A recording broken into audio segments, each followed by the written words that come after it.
Hi, guys, and welcome to the Gin and Tonic Show. I'm your host, Moose, and this is my producer, Nick. Our main discussion is about Islam in the 21st century. However, we will critique other religions and ideologies. We condemn any form of discrimination, violence, misogyny, slavery. We do, however, embrace many perspectives and free speech if it is factual and correct, and not based on any hate.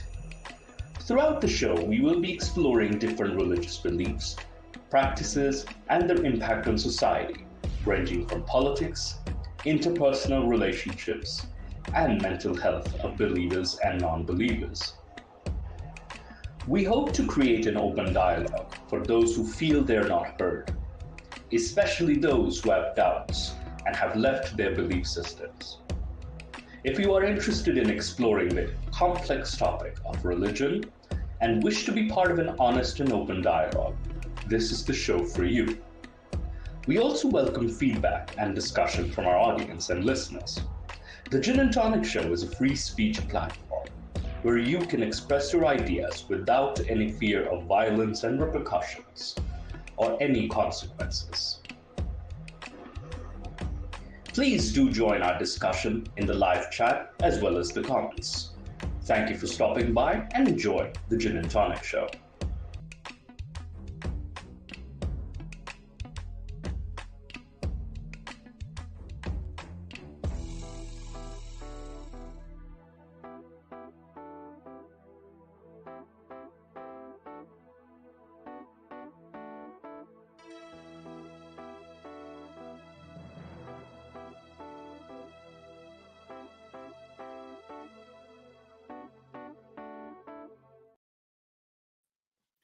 Good evening and welcome to the Gin and Tonic Show today. I'm your host Moose, and I am gonna do a solo adventure today, as it seems.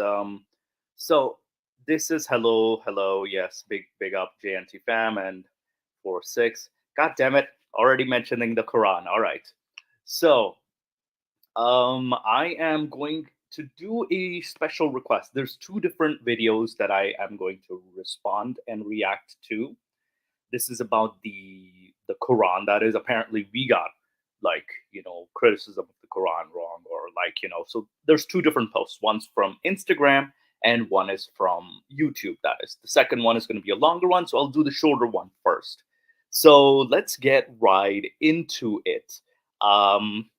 So I'm gonna just share the screen, and this one's a bit shorter, so fortunately it's not gonna be too long.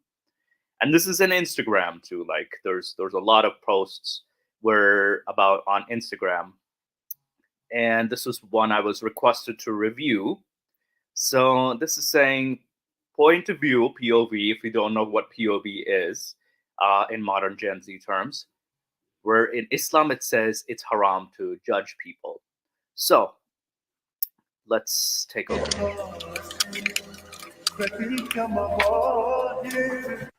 So this person responds to this. Look up the Quran. Also, what is up with the slipper sounds? Wait. 657. True judgment belongs to Allah only. O believers, do not let some ridicule others. And what else does she bring up?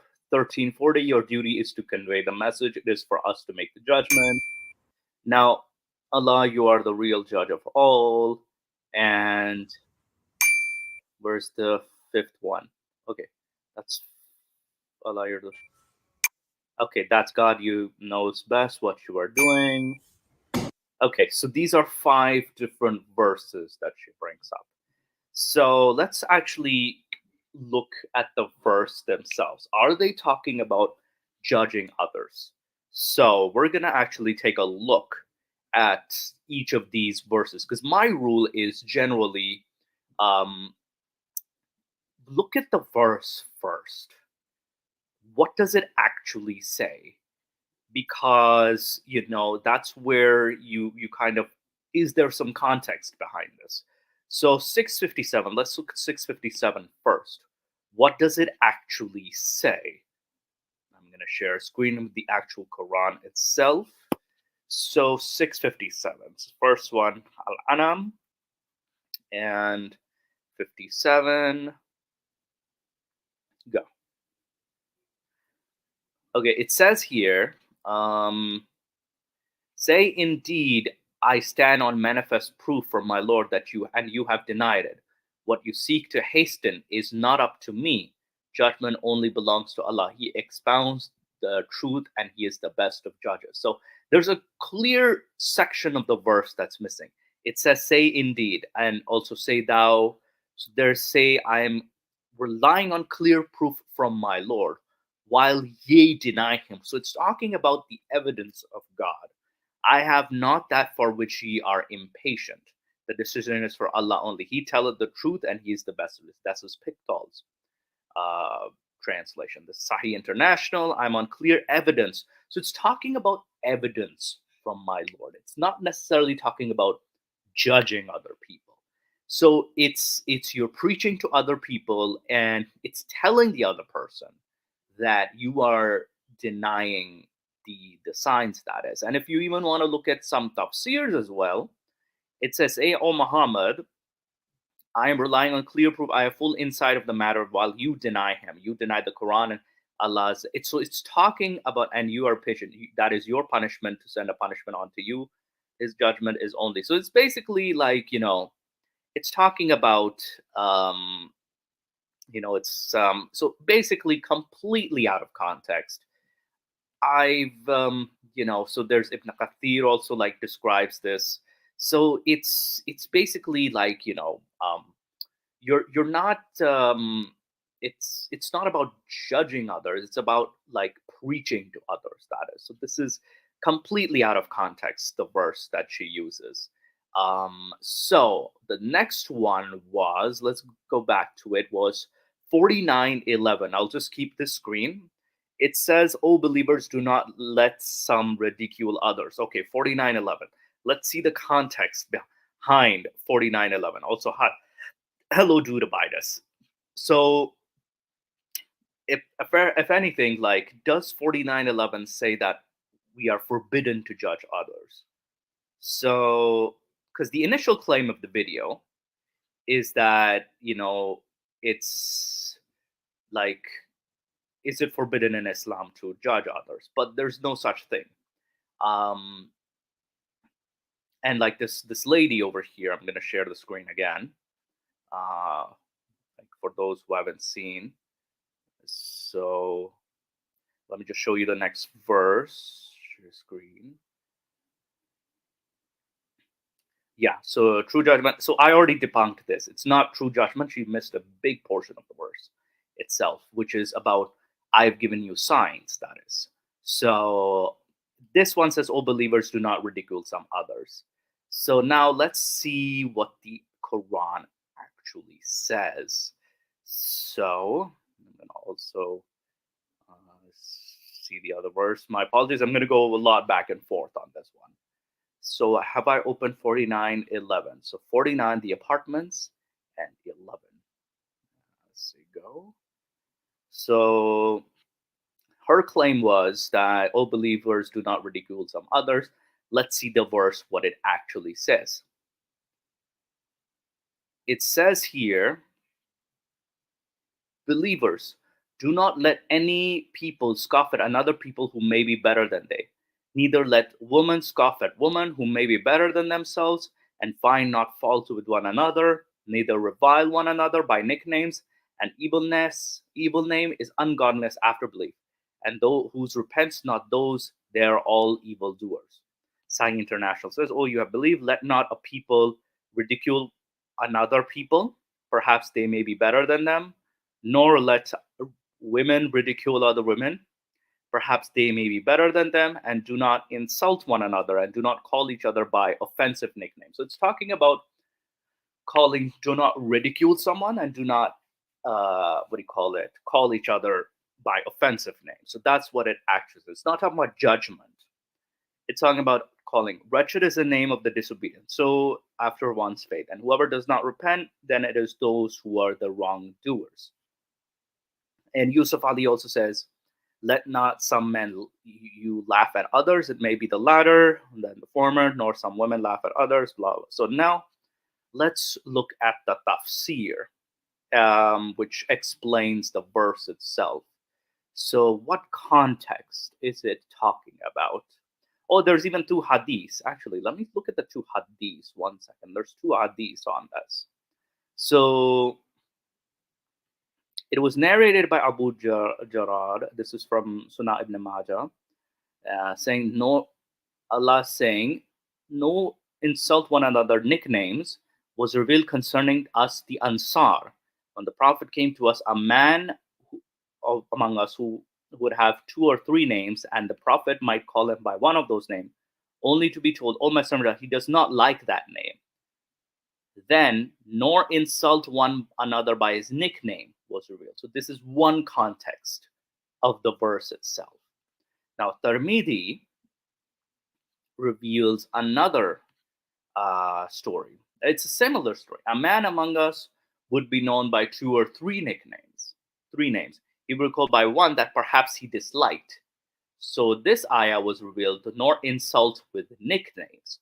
So this one is in particular about nicknames. If someone doesn't like to be called a particular nickname, don't do that.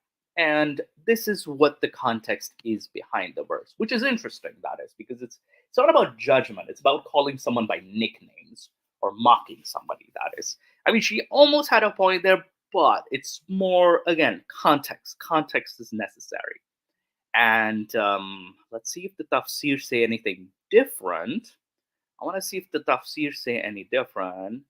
It was real about Sabit ibn Qais ibn Shah, who mentioned a man among the helpers with something bad. He mentioned the man's mother, about whom he used to be taunted in the pre-Islamic period. But Allah forbade him from saying ill things about fellow believers. So it's nearly about, like, not about fellow believers. Caveat, it's about fellow believers. If it's a non-believer, I think that's totally, like, doable. Like, you can definitely, like, get away with it. So yes, I know. Hello, fellow jinns and devils, greetings. Yes, so this one talks about it's talking about insulting somebody. And it was revealed about 2 of the wives, let not folk may be better than them, nor let women. So the women part was revealed about 2 of the wives of who derided Salma, the wife of the Prophet. Allah forbade them from doing so in the sight of Allah for those who have a better share them. So it's basically, also revealed about Muhammad's wives, basically, like, and defaming one another. Defaming or your believers, nor backbite against, nor insult one another by nicknames which were used in the bad is the name of lewdness. It is bad to call your brother, O Jew, O Christian, O Magian, after having accepted faith and turned his back on us. So basically, it's also forbidden to call someone a Jew, Christian, or Magian after they've converted to Islam, so this is the context behind the verse itself. So these are the 2 different contexts we explored. So yeah, it's it's more about, the context is very important when it comes to, like, the Quranic verses. Now let's see the other verses of the Quran she mentions about not judging others. So not judging others, 1340. Your duty is to convey the message. It is for us to make the judgment. So 1340. Let's look at 1340. So I'm going to present the screen again. I know I have to be completely intellectually honest. 13. Let me just go back to the verse itself. Yeah, 13 Arad 40. So, whether we show you a part of what we promised them or take you away, your duty is only to communicate, and it is for us to do the reckoning. And another one says, whether we show you a part of thee, we promised them, we called thee to us. This is thine only to deliver the message, and ours is the reckoning, or the corpus is, and whether what we show part of you what we promise, or we cause you to die. So only is conveyance, and for us is the reckoning. So the verse is your duty is to convert, and for us to make the judgment. Now, it's what's the context behind this? So Tanwir al-Abbas Mikbas says, "We let thee of torment during your lifetime, or make thee before thine is conveyance on behalf of Allah. Ours is the reward and the punishment." So it's basically talking to Muhammad or the prophets, that your duty is to make the punishment. Our is to deliver the message. It's our duty to you know give the punishment. That is imma when noon conditional is the conditional particle of whether assimilated. We show you a part and we promise them. So this is also the part that show you a part. So this the show you a part is also missing during your lifetime. In other words, fadak. So it's also talking about the words. Your duty is only for us to do the reckoning when they finally come to us. So it's about the judgment day, basically.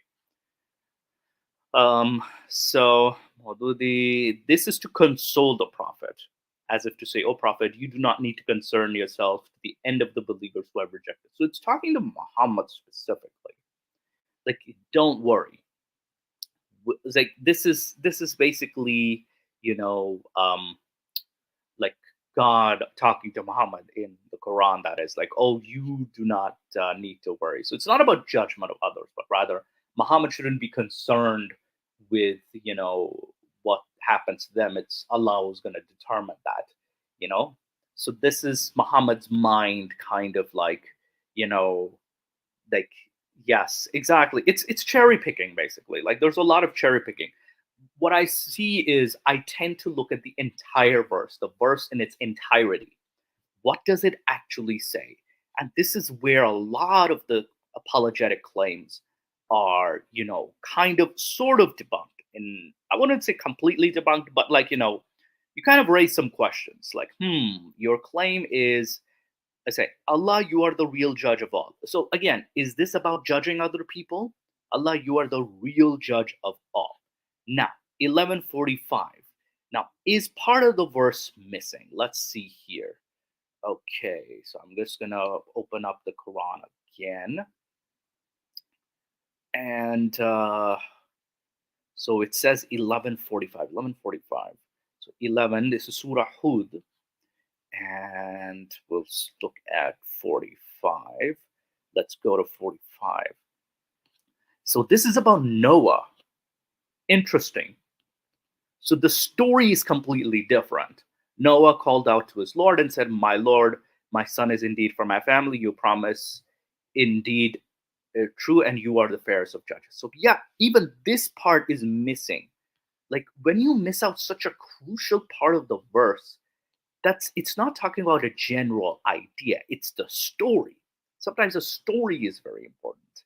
So literally, like, even when you look at the tafsir, Noah cried, he prayed, "Oh Lord, my son Canaan, you promised to save, and thou art the most merciful to save me and my family." So Noah is basically calling out to God, saying that, if you can save my son, but you are the fairest of the judge. So it's not about judging people. It's literally in the story of Noah.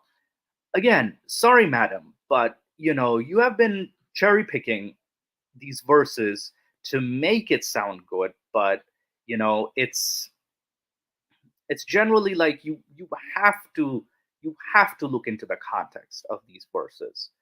So again, I've pretty much debunked 4 of these already. You are the real. This is talking about Noah, the story of Noah. Now, God knows the best what you are doing. And oh boy. All right, let's see the last one. 2268. 2268. I'm just gonna pull up the verse again.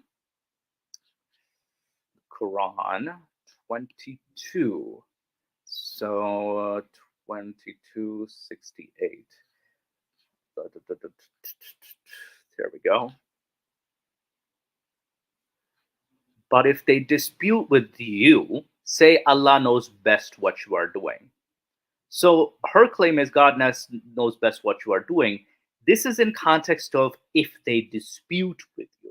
Again, this is a crucial aspect of the verse. If they dispute with you. Now, the tafsir themselves, actually 7 hadiths. No, that's not hadiths. That's roots. That is. So 4 tafsirs. If they dispute with in matter of religion, say God knows best what you're doing, and we will requite you for it. It was revealed before commanding to fight them. So this was Jalalain kind of specifies that this is the kind of verse.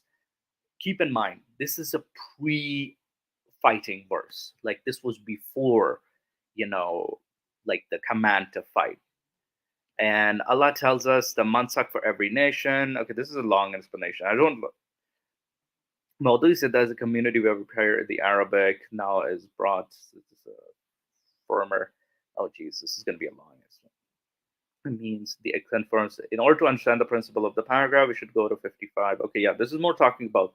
But like I'm talking about the message, it's especially concerning sacrifice. So yeah, this is more to do with the matter of religion rather than the judgment of people. It's not talking about, oh, you shouldn't judge other people if they dispute with you. And this is revealed before the commandment to fight. So this person claims that, that this is. Unfortunately, yes, we had daylight saving time. Unfortunately.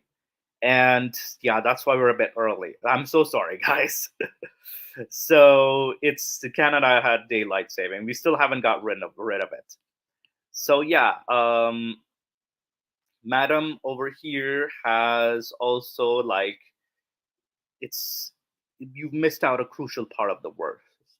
So I know someone says thank you as a reward and judge, but some people have been nasty, like girl, please wear proper clothes to normalize reading the Quran without covering yourself from head to toe. Hope you understand.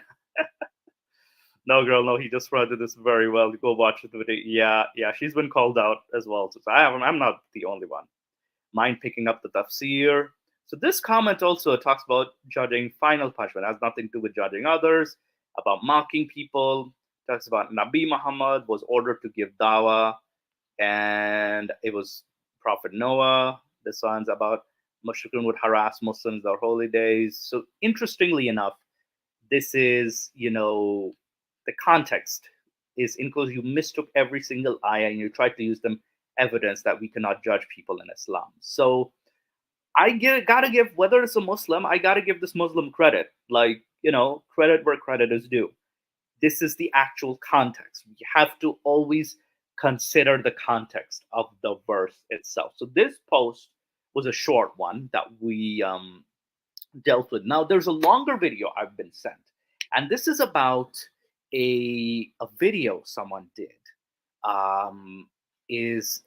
It's called The Criticisms of the Quran Debunked.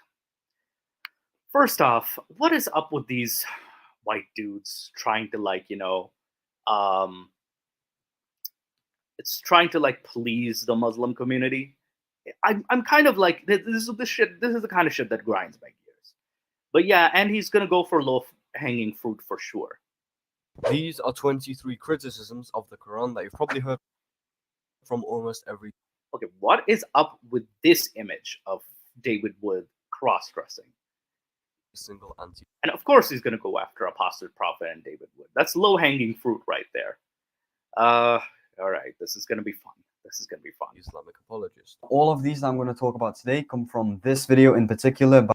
Okay, Sound of Muslims. This is the Side 10 Sound of by Side 10 and the Rationalizer, and it's called The Sound of Muslims. This is a song that satirically states many so-called errors in the Quran that basically makes our entire religion sound like a joke.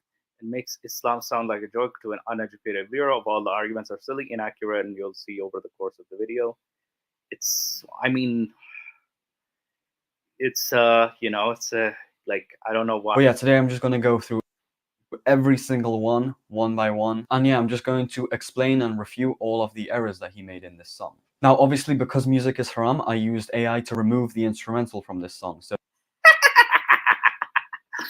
I love that. That music is haram. Oh, welcome. Culture Ginny, how are you doing today? You started early today. Yeah, I know. Daylight savings. Daylight savings.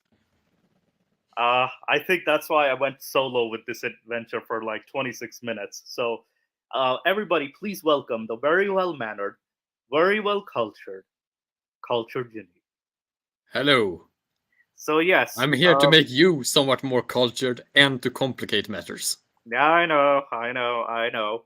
So yeah, I just did one video because I was requested 2 videos today. So I did one short video on Instagram. I just completed that. It was about the like verses judging others, but then I kind of looked at the Quranic verses. So you can go back and watch as well too.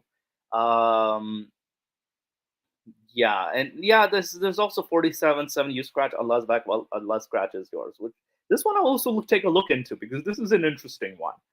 But yeah, this is a video, Ginny, that someone requested us react to. Is criticisms of the Quran debunked? So whenever you're ready, any comments, concerns, Ginny, of criticisms of the Quran debunked? I will just have to watch this video and comment on it. Yeah. Also, like, there's a.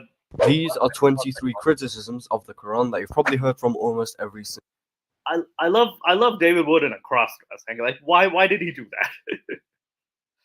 Single anti-Islamic apologist. All of these I'm going to talk about Apologist. today come from this video in particular by Sai10 and the Rationalizer, and it's called The Sound of Muslims. This is a song that satirically states many so-called errors in the Quran that basically, otherwise, grab some popcorn, grab some dates, or whatever, get some water to stay hydrated, and yeah, let's get into it. It's going to be a very long video. Let's go on to the first verse. Talking hands, talking feet, ears that talk to. 24:24 and 41:20. Talking flesh and eyes bear witness against you. Alright, so here the writer is referencing Surah An-Nur verse 24 and Surah Fussilat 41 time, and they reach their ears and skin testify what they do. This is about Judgment Day. verse 20. Well, Allah subhanahu wa ta'ala says that our body parts, so our hands, eyes, skin, etc., will all testify against us truthfully on the day of judgment. The ears will say what we listened to willingly, the mouth will say what we said, the eyes will say what we looked at, and so on. Now, this happens on Yawm al-Qiyamah, or the day of Okay, you spelled criticism wrong. judgment, and of course it happens after death and after the end of the universe. And obviously, It because doesn't really matter though. Yeah. in presumably a completely different dimension, saying that this is unrealistic is completely useless. It doesn't mean anything because this happens on the day of judgment. And if you want to disbelieve in this, that's your choice, but disbelieving in something completely metaphysical that's going to happen after the end of the universe makes no sense because But here's the thing, though. Like, after death, like, your body parts are completely useless. They're not even, like, how are they even able to talk, Like, what mechanism are you using to talk? And this is kind of like the response that, oh, yeah, like, oh, this is worry about Judgment Day. Like, kind of brush it on the rug, brush it on the side. It's just a belief, Again, I'm gonna state just of the opinion that if you have a positive claim of this happening on Judgment Day after this life on Earth, you have to have positive proof of it. Exactly. Otherwise, I will reject it because you can claim everything that is, without evidence, any sort of absurdity if you accept things without positive evidence or positive argumentation for it. Yeah, and it's if anything, like, when it comes to, like, sure, it's talking about Judgment Day, and he's responding to a satirical video, but like Ineffable Epiphany said, source, trust me, bro. Yeah. It's kind of like that. Yeah, it is kind of like that, like it's not a very good response. I mean, the criticism was kind of meh too, Yeah, and I'm not also very impressed with again, it's from a satirical video. So it's like satire, right? So it's like, it's not a very. I wouldn't even. For me, that's low hanging fruit. Like, if you want. I mean, it's kind of like criticizing this part. It's kind of like criticizing. Oh, angels do not exist. Look, here we have verses that say that angels do exist. But that's kind of like the entire premise. It's less a criticism and just a counter statement. Yeah, it's more of a counter statement at this point. So I wouldn't say it's debunked per se. It's like, I mean, it's just that the criticism that was proposed here that he's debunking wasn't very good to begin with. It was yeah. like, And yeah. again, it was more of a mockery, if anything. It's not so much of a criticism. It wasn't even a criticism. It was a mockery of sorts, you know? So yeah. it's a song too. For that, you have to first disbelieve in the rest of Islam. And this cannot be used as a proof or a criticism against Islam because this is completely miraculous and metaphysical. And Of course, they're going to do that completely. Just because it's metaphysical or miraculous do not mean that it's outside of criticism, though. But let's go on. Let's go on. It's completely impossible to prove. The only way to prove this is to be true by providing that Islam is true, which we do quite. Oh my goodness! Why? Will disprove that this will happen. Next line. Dissected birds fly home to Abraham. Dissected birds fly home to Abraham 2:26. It's all written here in the noble Quran. So this one's referring to Surah Al-Baqarah, verse number 260. Wait. Okay, what does the surah say? My Lord, show me how you give life to the dead. And have you not believed? Said, yes, but I may us only at the heart satisfied. Take 4 birds and commit them to yourself. Then after them, slaughtering them, put each on a hill portion of them, call them, they will come flying to you in haste, and know that Allah is excellent. This is kind of silly though, I'm not gonna lie. Like, you cut up some birds and then they just come flying to you. So I mean this is, what I interpret is more reading is it's more like they come back to life. right. I mean, a lot of mythologies have animals coming back to life after being consumed. You see it in Norse mythology with the pig Sermir that is eaten every day and then comes back to life. Yes. In the feast halls of Valhalla, you see it in, the tale of several of the Old Testament prophet. I think it's Elijah who shares a sheep that gets consumed and then comes back. Mm-hmm. Yeah, and even Jesus with giving away of the sharing of the fish and the bread. Yes, with it coming back. It's also an example of this. And there is also, there's this Greek mythology as well about this. So this is a recurring theme. This isn't really something that. This is less a criticism and just outright mockery. Yeah, and it's more on the mythological side of things. And I'm not saying that this is above. These claims are above criticism. The opposite, in fact. But I do also not like really when you just reduce it to this sort of mockery either. Again, I wouldn't necessarily. I agree to this. I would disagree. Like, I would say, like, you can still mock, but calling this mockery criticism is a bit also like you should say like 23 mockeries of the Quran debunked. That should be the proper title. You know what I mean? That's what it seems so far. 23 mockeries of the Quran debunked, instead of like criticism, because I don't think this is a criticism per se. Now let's see what he says. Ibrahim alayhi salam asked Allah to show him how he gives life to the dead. And Allah asked him, don't you already believe? And Abraham said yes, but he only asks so that his heart may be satisfied. And what this means is that he wanted to be 1,000,000,000% sure that this is the truth. He wanted to have complete trust that this is the true religion. Because when you actually know or believe something to be true without even the smallest doubt, the dawah you can give and the conviction you have is completely unmatched. So Allah commanded him to get 4 birds and to train them to come back to him. You know how they would do with messenger pigeons and stuff. Allah then commanded him to slaughter these 4 birds and to place their body parts towards him and come together. Now obviously it doesn't take a genius to say that this is unrealistic. Personally, I've never seen my filet chicken running or even walking for that matter. But that's literally the point. This event was used by Allah to show Abraham that he is omnipotent and that Islam is the true religion. And for this to work, it obviously has to be a miracle, which by definition is something that is scientifically impossible according to our observable. At least he admits that this is scientifically impossible, though. At least I'll give him that. That it's scientifically very impossible. laws of the universe. So disbelief in this relies on disbelief in God. If you think this is unrealistic, that is literally the point. But using this as a reason to not believe in God is circular reasoning. Next one. I mean, what do you think, Jimmy? I mean, it isn't, it isn't circular reasoning because it's just denial of your positive claim of God's existence and of these miracles existing. Yeah, I wouldn't call it circular reasoning, because circular reasoning would be something like, I believe Islam is the true religion because Muhammad said so, because it said so in the Quran. And why is Quran because Islam is why is Quran reliable? Because Islam is the true religion. So you come back to square one, basically. Yes. So it's kind of like going in a circle. It's a basic example I can come up with. But yeah, this is more like like you said earlier. I think even there's more of this in the Quran as well as in other gospels. So like Jesus making clay of birds and bringing them to life.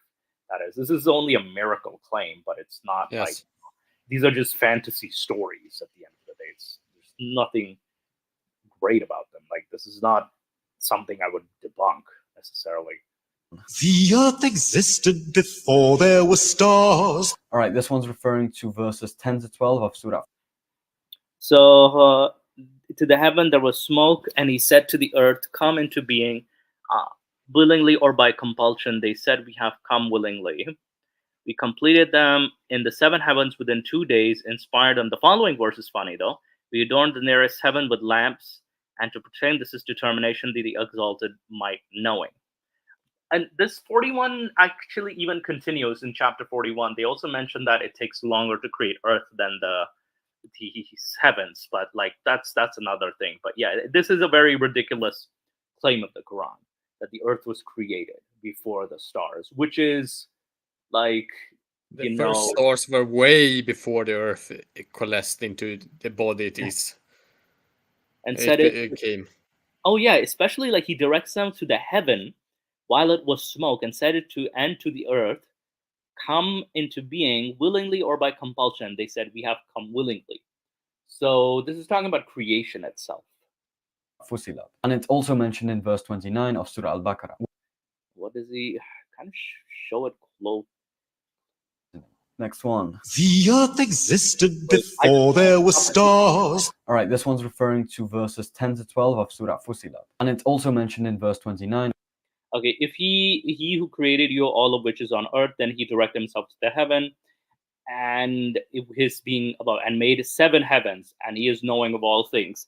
Now, also, like 7 heavens is also another, it's a Sumerian mythology or Babylonian mythology, which was referring to the 7 heavenly objects. It's also existing in Judeo-Christian tradition as well, so this is just a carryover from there. Yeah, it's a carryover from Judeo-Christian tradition, and it's been a carryover in like ancient Middle Eastern traditions of these were the 5 planets plus the sun and the moon. So, it's a very limited form of a like universe, so to speak. So this in itself is like, I would say, is a proper criticism of the Quran itself. And like, yeah, the earth was created before the stars. This is also very unrealistic. Yeah. Of Surah Al-Baqarah, where Allah says that he formed the earth, placed mountains on it, and then he formed the heaven into the 7 heavens. Now, of course, with the English translation, it sounds like the earth was created first and then the heavens, right? But you actually don't hear this from Arabic speakers, because Arabic speakers know that the word then here is thumma in Arabic. And thumma is a very complex word. If you want a full Arabic lesson on the word thumma, just click this card. Oh man, I hate this Arabic cop-out too. It's like, oh man, yeah. This isn't actually, I mean, thumma can be used. I mean, it is usually used as then, and I would also interpret this as then or thereafter. Yeah. But it could also sometimes be used as in addition to. Really? Yes. So it's a very unclear term. So I mean, it's not that unclear. I wouldn't say that it was used like that here, but Yeah. Like, was it it's creating the earth. Like you feel like But I it would was, say then or thereupon is a better translation in this context. Mhm. Right. So he's also done a full video on the translation of the Quran. You need to see this Arabic 101. here. But basically, thumma is not just used chronologically, right? It doesn't just mean I did this, then I did that. It's also used to indicate rank, importance, or relevance, right? So the order of these verses and the order of these parts of verses doesn't necessarily mean that the first one happened before the next one. It could just be that the first thing Allah subhanahu wa ta'ala says was more relevant or more important than the next thing. But why? Why was it more But he important? does use Yeah, go ahead. fa. But he does use fa that goes on to say, Really? which is, I mean, it's not only thamma here; it's also the use of fa, which is, carries on from the next. So it's obvious that thumma here is used in a sequential Mhm. manner. Right. So it's actually in the proper sequence in the Quran. And he's just kind of like, making up this is more relevant, and it's not. Yeah, he's for me it seems very clear that it's sequential here and not Especially, by meaning the way. furthermore or moreover. Furthermore, if he would have done it moreover, he would also have utilized. I see it now. Utilized other types of i'rab as well, which is other case endings. Yeah. So he's kind of in ignoring that aspect too, and kind of like it's sort of like a half truth that he just presented. And Not necessarily in this example, but in Hmm. previous here, because it's just a verb directly after. But normally, even if you have it as a conjunction there, you would have changed it into a way. Yeah. Yeah. If Yeah. it's kind of like hard to explain, but if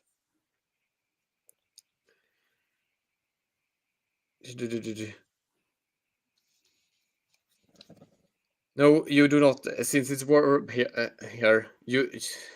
Oh God.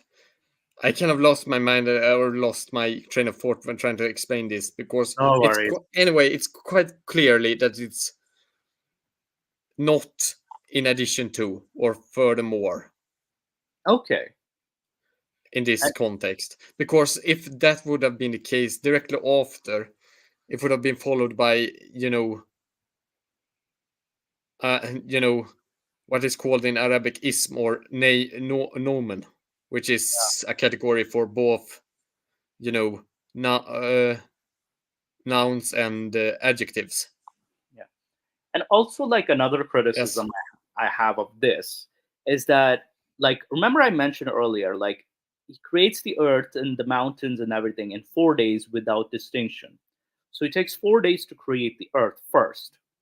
And then this verse following, he completed the seven heavens within 2 days. So it takes him, like other complex systems, longer to make, longer to make the earth, a tiny little rock, than the other complex systems. And again, some people will argue, oh, but there's life and blah blah blah. I'm sorry, man, but that's not a good argument, because Earth is fucking tiny, and the sun Anyway, is. now I have clarified my thought a bit. Sorry, I messed it up with saying in English and thinking in Arabic. It No kind of gets problem. messy in my head. But if he wanted to use it as furthermore or in addition, it would have directly after thumma was used have actually put a nomen, either an adjective which is the same in Arabic as a noun into the position directly afterwards rather than a verb, Yeah. Okay. which he does here. Yeah, that makes a lot more sense. And also, like, my also thing is, like, even as Because you kind of use thamma where you're saying, for example, I want this and this and this and this, Instead, if you can use wow here, which is and which is the like normal and, but thumma can sometimes be used there too when you're listing up things Yeah. that you want or you take or something. You know, when you do actions and you list nouns afterwards. Yeah. Yeah. Yeah. Okay. No, that's interesting. And also like as a non-Arabic speaker, I also have why have something out of order in a book that's supposed to be perfect? Why have it out? Why is something more relevant than the other? Why mix up the order? You know, so that's also in a big way a red flag, even as a non-Arabic Yes. speaker.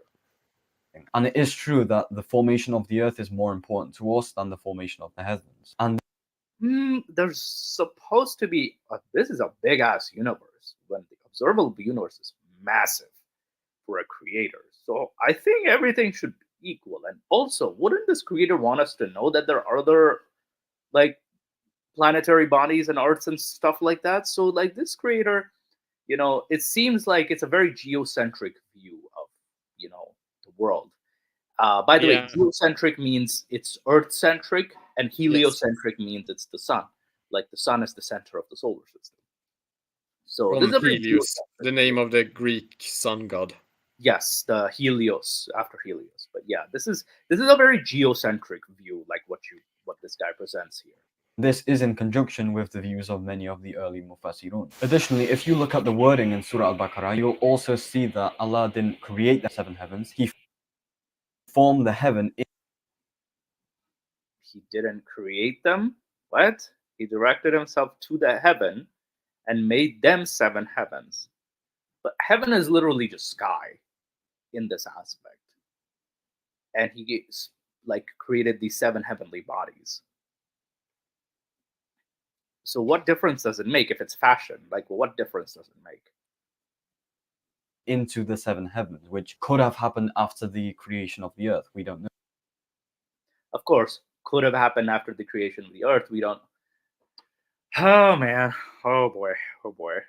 Because one of the 7 heavens is the sun, or the rest. Even if you argue the rest of the universe, like the rest of the universe was present even before the earth.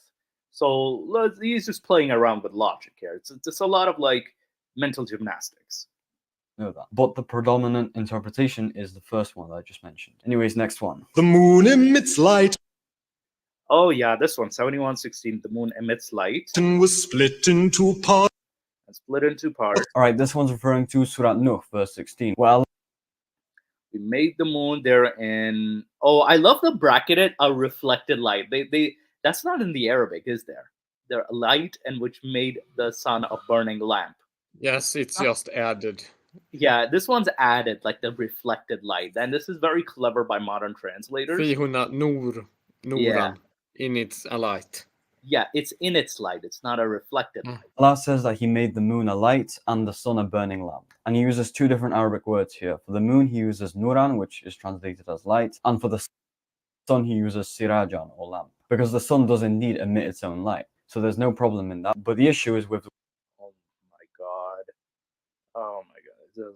the word nuran. Of course, this dude thinks that this is referring to the moon emitting its own light. But obviously, we know that's not true because the moon reflects the light of the sun. No, dude. It doesn't say reflected light. Like, what the fuck are you talking about? It doesn't. There isn't. And Nuran, like you said, like it's emitting its own light that in the Arabic. So this is a blatant lie. I mean, if they really wanted to say reflected, they would have used the nomen monarchis, reflected, Yes. or Is there another? or muraddad. Yes, but it But doesn't. they did not, Yes, like or the author, any other type of synonym for that. yeah. So the author never uses either of these terms, and he uses Nuran, which is its own light. It's only light, but without any what you in English would understand as an adjective addition, Yes, clarifying it to be reflected. Yes. Now, the word Interesting nuran is though actually is used that in Yeah, go ahead. interesting you do is that you could argue here that it does not refer to only the sun and moon, since it's actually plural, feminine, multiple. Right. So you could argue that it's all the stars too, or something, all the celestial bodies, or something like that. At And the same time, it's talking Because Arabic specifies they have dualic pronouns that they use Yeah, when yeah. they speak about two things, and they do Yeah, not yeah. use a dualic pronoun here. They use plural more than two. Yes. But at the same time, like there's also like the issue of it's talking about specifically the moon and the sun, and Yes. the sun itself, like it's talked about as a burning lamp, but in reality, the sun isn't a ball of fire, is it? It's like it's another element. It's, I think, plasma, if I not mistaken, or gas or something like that. I'm not a big expert on astronomy, but this is what I recall is the sun is a ball of gas, and so yeah, scientifically speaking, but it's very wrong right there, very wrong. Like the moon is emitting its own light and the sun is burning. Like all of this is wrong. Two different ways here. Firstly, a different Arabic word is used to differentiate between the nature of the sun's light and the moon's light. Oh no. So the interpretation of this verse is not limited to one where the moon emits its own light, because the word nuran doesn't specifically imply that the light is being emitted. No, doesn't say. If it would have used another, like, Furthermore, the word nuran has been used in different ways in the Quran. Most often it's being used as a way to describe a light of guidance. So in this verse, it refers to the Quran as being a okay, O mankind, there has come to you conclusive proof from your Lord, and we have sent down to you a clear light. Now, why is this not called reflected light? Like, why is this not called? It's a clear light. Why is this not called? Mubinan, a clear light, yes. Yeah, it's a clear light. Like, why would you not use reflected light in this? We have sent down to you a reflected light. Like, that would have been very funny, though. light of guidance, and in this verse, it referred to the revelations that Musa alayhi Okay, so I did not praise the true place, and they said Allah did not reveal any to human being, and they say who revealed the scripture Moses brought as light and guidance. Again, context is very different because it's light. It's simply light. It doesn't say reflected light either, and it's also used in a different context as well too.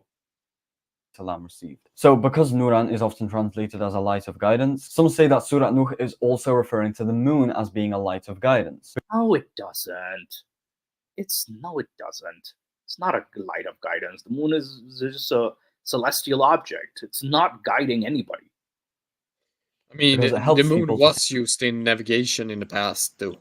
I know it was used in navigation, but it's not exactly like guiding anybody to like a script. Yeah, yes, both the drastic measures Islam. This kind of video review is great to have Gina around for. You can't be as an Arabic speaker with these apologetics. Oh yeah. That is true. Thank you, Jin. And I'm somewhat bad at explaining before what I've meant, because I went on rambling about Thumma, where I say that you can use it for furthermore, but then I went off and began to mix things up, and because I got confused, because I was thinking about Arabic but speaking English, and it messed things up. Yeah. So, but anyway, no, for example, there, yes, I can point out that Thumma is not used there, and that there isn't any indication of reflected light. Yeah, and Monakis also or Muraddad or something like that. Zakir Naik, and this has been used by Zakir Naik too. Like Dude Yes. Abide said, he does an explanation. He calls it borrowed light, which I think the masked Arab actually said something like that was a blatant lie, because Yes. many Arab speakers called him out on that is a blatant lie. So so it's definitely like a very, very overused apologetics that it's Take track of the time, especially for us Muslims and the people of Musa's time. okay. In fact, I think every proper user didn't get started in 46 BCE. Like no, Because we all use lunar calendars. And the next one, the moon was split. lunar calendar is not like it's not even talking about the lunar calendar. The verse would have been very specific, though. If it's supposed to be clear verse, it would have been very specific about the light itself. And I mean, clearly, the thing that confused me more was that they didn't use humma for those two, but Yeah. hunna, plural, feminine instead. yeah. And again, I'm a non-Arab speaker. I would have not spotted that, but Ginny was able to spot that. So I think it's just talking about celestial bodies generally. Yeah, it's more of a like, the topic is celestial bodies. It's not talking about any light of guidance or anything like that. So now that's just like another excuse just put in there. The Split in moon two was parts. split in half. There's a hadith on this though that the moon was split in half. But let's see what he says. This is referring to verse 1 of Surah Al-Qamar, where Allah plainly Hour has come near and the moon has split. It doesn't say in two, but it has split. So this In is talking about, yes, it means in two. Oh, it doesn't? Yes, because shik is a half. Okay. So it has been torn in two halves. Right. So this is what about that? One shakka. This is what you're talking about, right? Yeah. In shaka or one shaka, because or end, because there is this rule in Arabic that the soft hamza consonant or hamza vowel before gets absorbed into the previous vowel sound. So you say one shaka rather wa in shaka. Okay, so one But shakka. it's the verb is in shaka.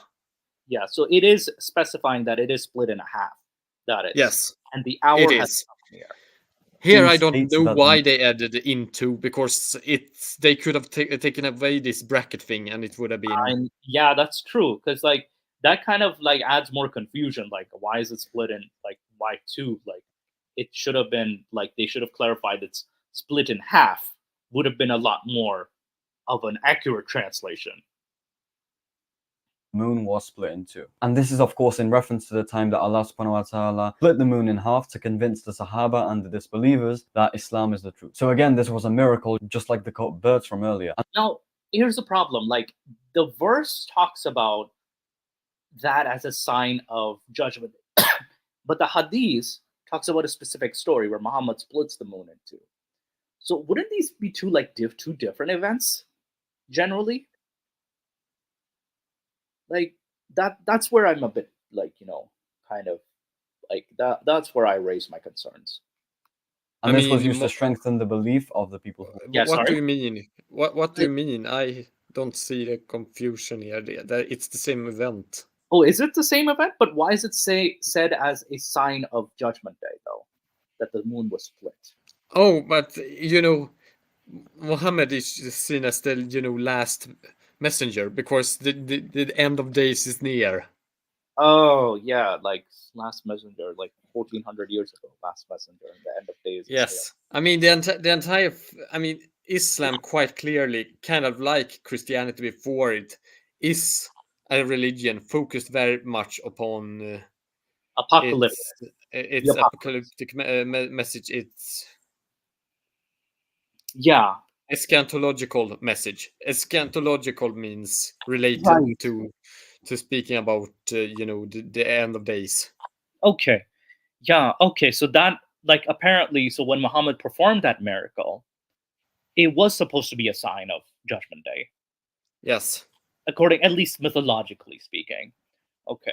Yeah, the moon splitting is in the Quran, the Judah Bibles. We just showed the verse with it. 54:12.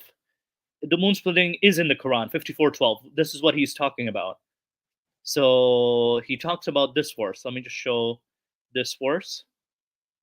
Wait, let me just show the verse. Right before. the moon was split in two parts. This is referring to verse 1 of Surah Al-Qamar, where Allah plainly 54:1 actually. 54:1. The hour has come near and the moon has split. And Ajani clarified earlier, it's been split in half. states that the moon was split in two. And this is of course in reference to the time that Allah subhanahu wa ta'ala split the moon in half to convince the thing Sahaba that they and the put disbelievers into that in Islam is the brackets truth. is kind of like, why did you need the brackets? That would Yeah. have been a totally legitimate translation even without the brackets. Ugh. Yeah, This is I the know. issue. Sometimes you have bad translations as well. Yeah, that Yeah. add a lot of things, and sometimes they subtract things that are actually quite important. Yeah, that also like makes, you know, the issue, like it kind of compounds the issue. Like you could have just left it there, or you could have just said, oh, it's split in half or two halves. Like that would have been actually very clear. So again, this was a miracle, just like the quote birds from earlier. And this was used to strengthen Oh, it's the miracle, yes. the belief of the people who already believed, and of course to also make the disbelievers believe. So people often see this and first they say, oh, I don't believe in miracles, but some do actually give it the benefit of the doubt and they say, okay, sure, miracles can happen, but then they ask for historical evidence. And this is where the main argument that people bring against this is. So the main argument that people put up against this is that there are no historical records outside of No, there wasn't. Okay, this is a made up story. Apparently a record from an Indian king convert. No, this is made up. This is made up. It's, It's he inauthentic. even says, but apparently this is an It inauthentic is record. inauthentic completely. Don't even, like, I'm telling this guy, don't even go there. Don't even go there. This has been debunked so many times, and people in Dava scene have been using this nonsense that some Indian king saw this split. No, no one did. No one did. Islamic ones that can confirm this. But yeah, the reason for this is simple. If the moon was seen splitting in other parts of the world, people could easily take credit for it. You know, they could say, oh, I did that. I'm God. I'm the prophet. You know, whatever. They could have done that, right? You know, people who lived a few countries away wouldn't be able to link it to the Prophet Muhammad sallallahu alaihi wasallam. It would just be impossible and it would lead to mass confusion. So it's believed that the moon could have just been made to appear normal to everyone. Oh no, it would have made no. That's just a stupid cop out. That's a stupid cop out because it made to appear.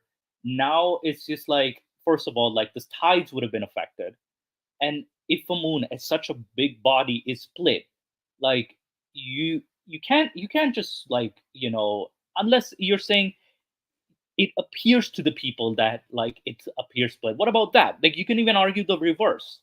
That what if the people watching were in some form of a that had eaten some hallucination? It doesn't. It's also not written like you could, because in Arabic you would have written appears as split or something. Yeah. Not it was split. I mean, Yeah. it doesn't scream tashatata, or it isn't, you know, either dhahara munshakan.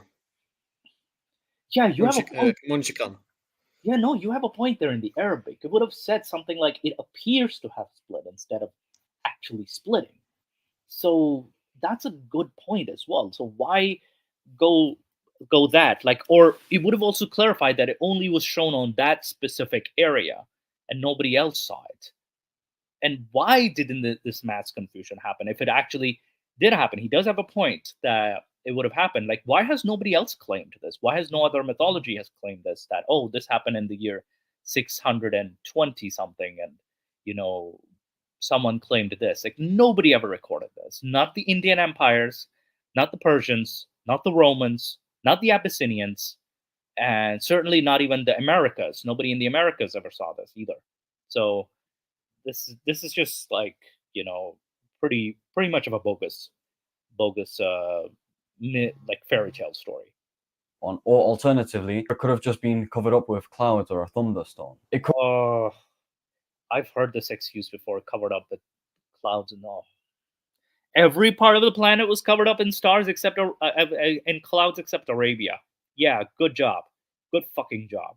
Or everybody was sleeping. I've heard that excuse as well. Oh, everybody was sleeping. No, there's people always up. Could have also been late at night where most people are asleep. I knew he was going to go that direction. I want to slap this kid. Literally, I want to slap this kid, metaphorically speaking. But yeah, like, I mean, it's bad. I know. You want me to get the stick with the Zamzam water? Yeah, I know. I was gonna reach for the stick with the Zamzam water. Like, I was gonna reach for that stick, but I'm holding myself back. Jimmy. It's hard to control. And those who weren't asleep probably just thought they were tripping balls and went. Nobody said.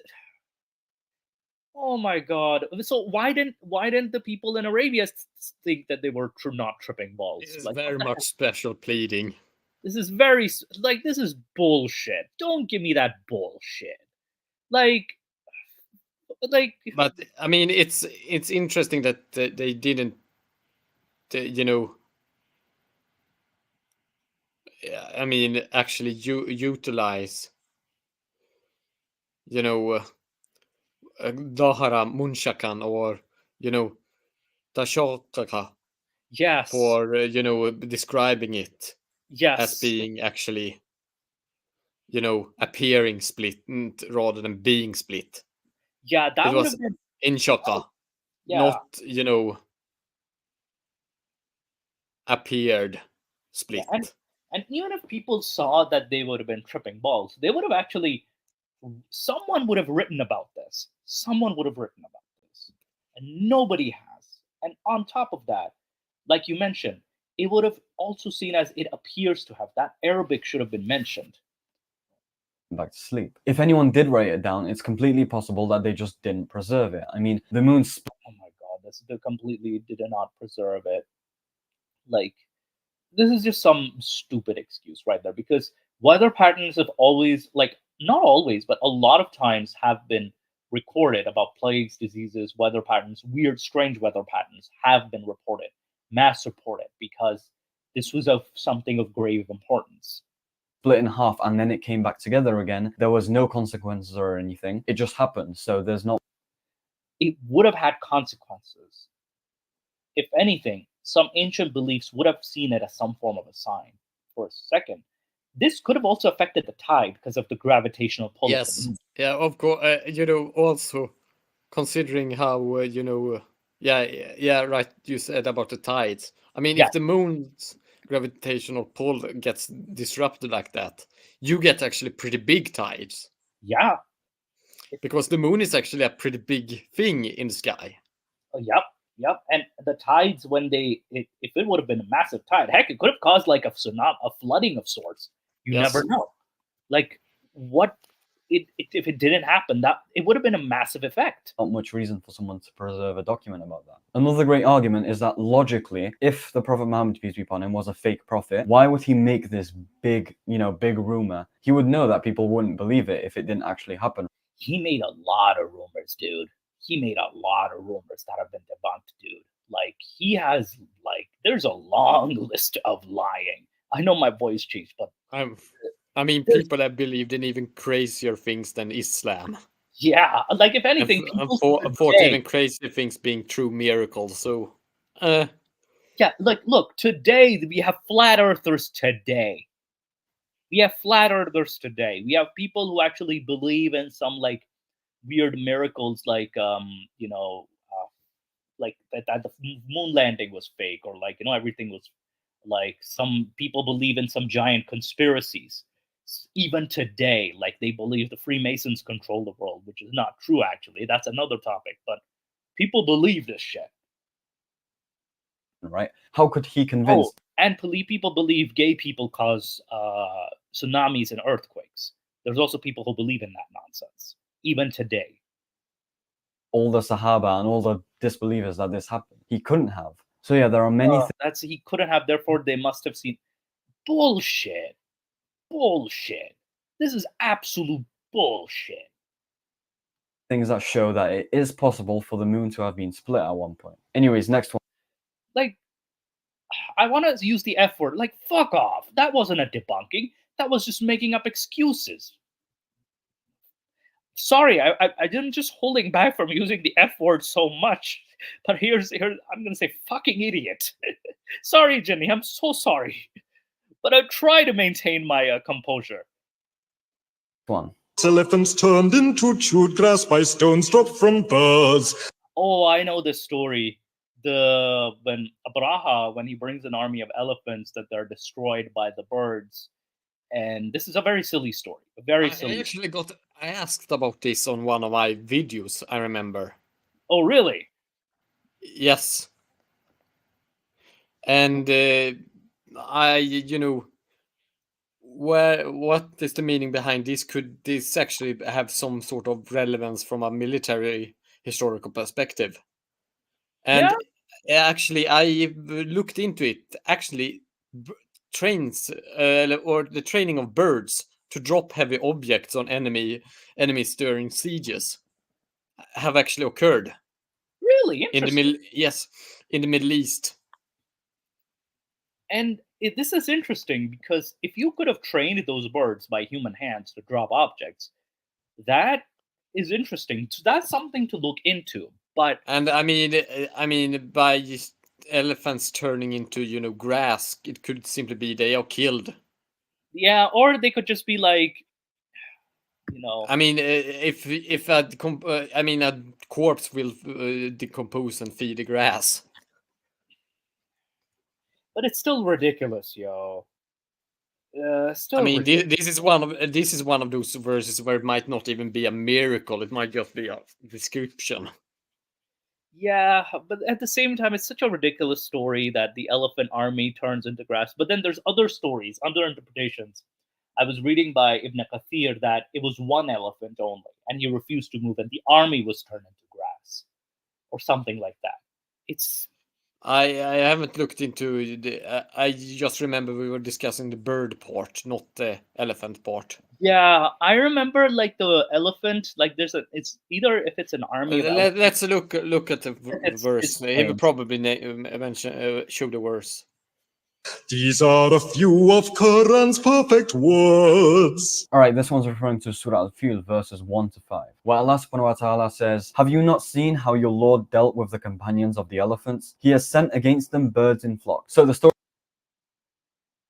I Yeah. heard this from Numan Ali Khan. I CPA to get primary source, but I trust him enough to know his oh my god. So he gets it from Numan Ali. Literally, he's admitting to the trust me source, bro. Trust me. story behind this is that before the birth of the beloved Prophet ﷺ, the Kaaba was owned by the Quraysh tribe, which despite the violent nature of the other Arab tribes, enjoyed peace and good relations with all of the tribes, and had an almost sacred status because the site of the Kaaba once had many idols placed there, which were owned by all the Arab tribes. And because of this, Mecca became very wealthy and it enjoyed a lot of economic activities from all the I love that movie.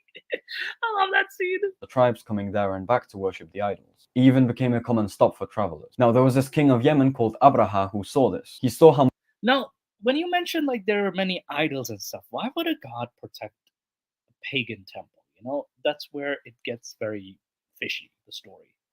much economic activity Mecca enjoyed, and Works he in got very mysterious jealous. So he ways. built Haven't you understood that now? God damn it, this fucking works in mysterious ways. I'm gonna get my Zamzam stick and go to like Canaan and like find this Abrahamic god and beat him with it. his own Kaaba to try and have similar economic activity in his own city. And of course, the Arabs didn't like that. They took it as a joke. Some people even went and ransacked the place. So Abraha got very upset, and he thought that the best way to divert the economic activity from Mecca to his own city would be to destroy the Kaaba. Well, actually, one of the Quraysh members, there's a funny story that in what do you call it, Ibn Kathir, one of the Quraysh members actually urinated on his temple, Abraha's temple, and he was caught. So, if anything, the Quraysh kind of instigated this, and apparently, it was also like he had just. I'm not gonna say. There was also a drop of blood from a virgin, like he had just fucked a virgin or something like that, and then they peed and there was blood. It's so nasty the way it's described. It's nasty. Like, why would you do that nasty shit, yo? Like, it's anyway. It's this is where they fucked up. They fucked up and then they got Abraham mad. And of course, because they didn't have bulldozers or wrecking balls at the time, the best thing to use would be elephants. So his army mounted an army of elephants and made their way to the Kaaba. Now, to protect the Kaaba and to show people that you shouldn't mess with the Kaaba, Allah subhanahu wa ta'ala sent birds with stones to kill the army. The birds dropped stones on the people on top of the elephants and killed them, leaving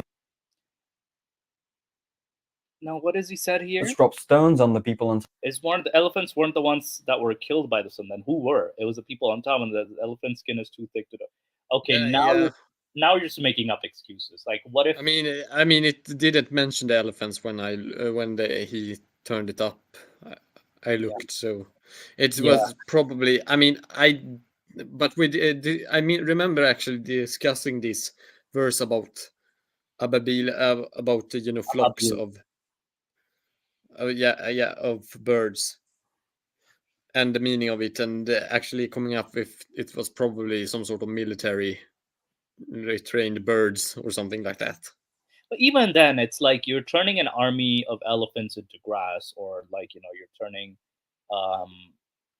But that wasn't really mentioned there on that. Yeah. Like it says, Words. have you not regarded how your Lord dealt with the army of the elephants? And then says, did he not make the stratagems go awry and sent them against them a flock of birds, pelting them with stones of clay, baked clay, and, Yes. The ore, yeah. and thus making them up chewed up straw. So he describes them as becoming chewed up straw. So I mean, that's pretty much crushed.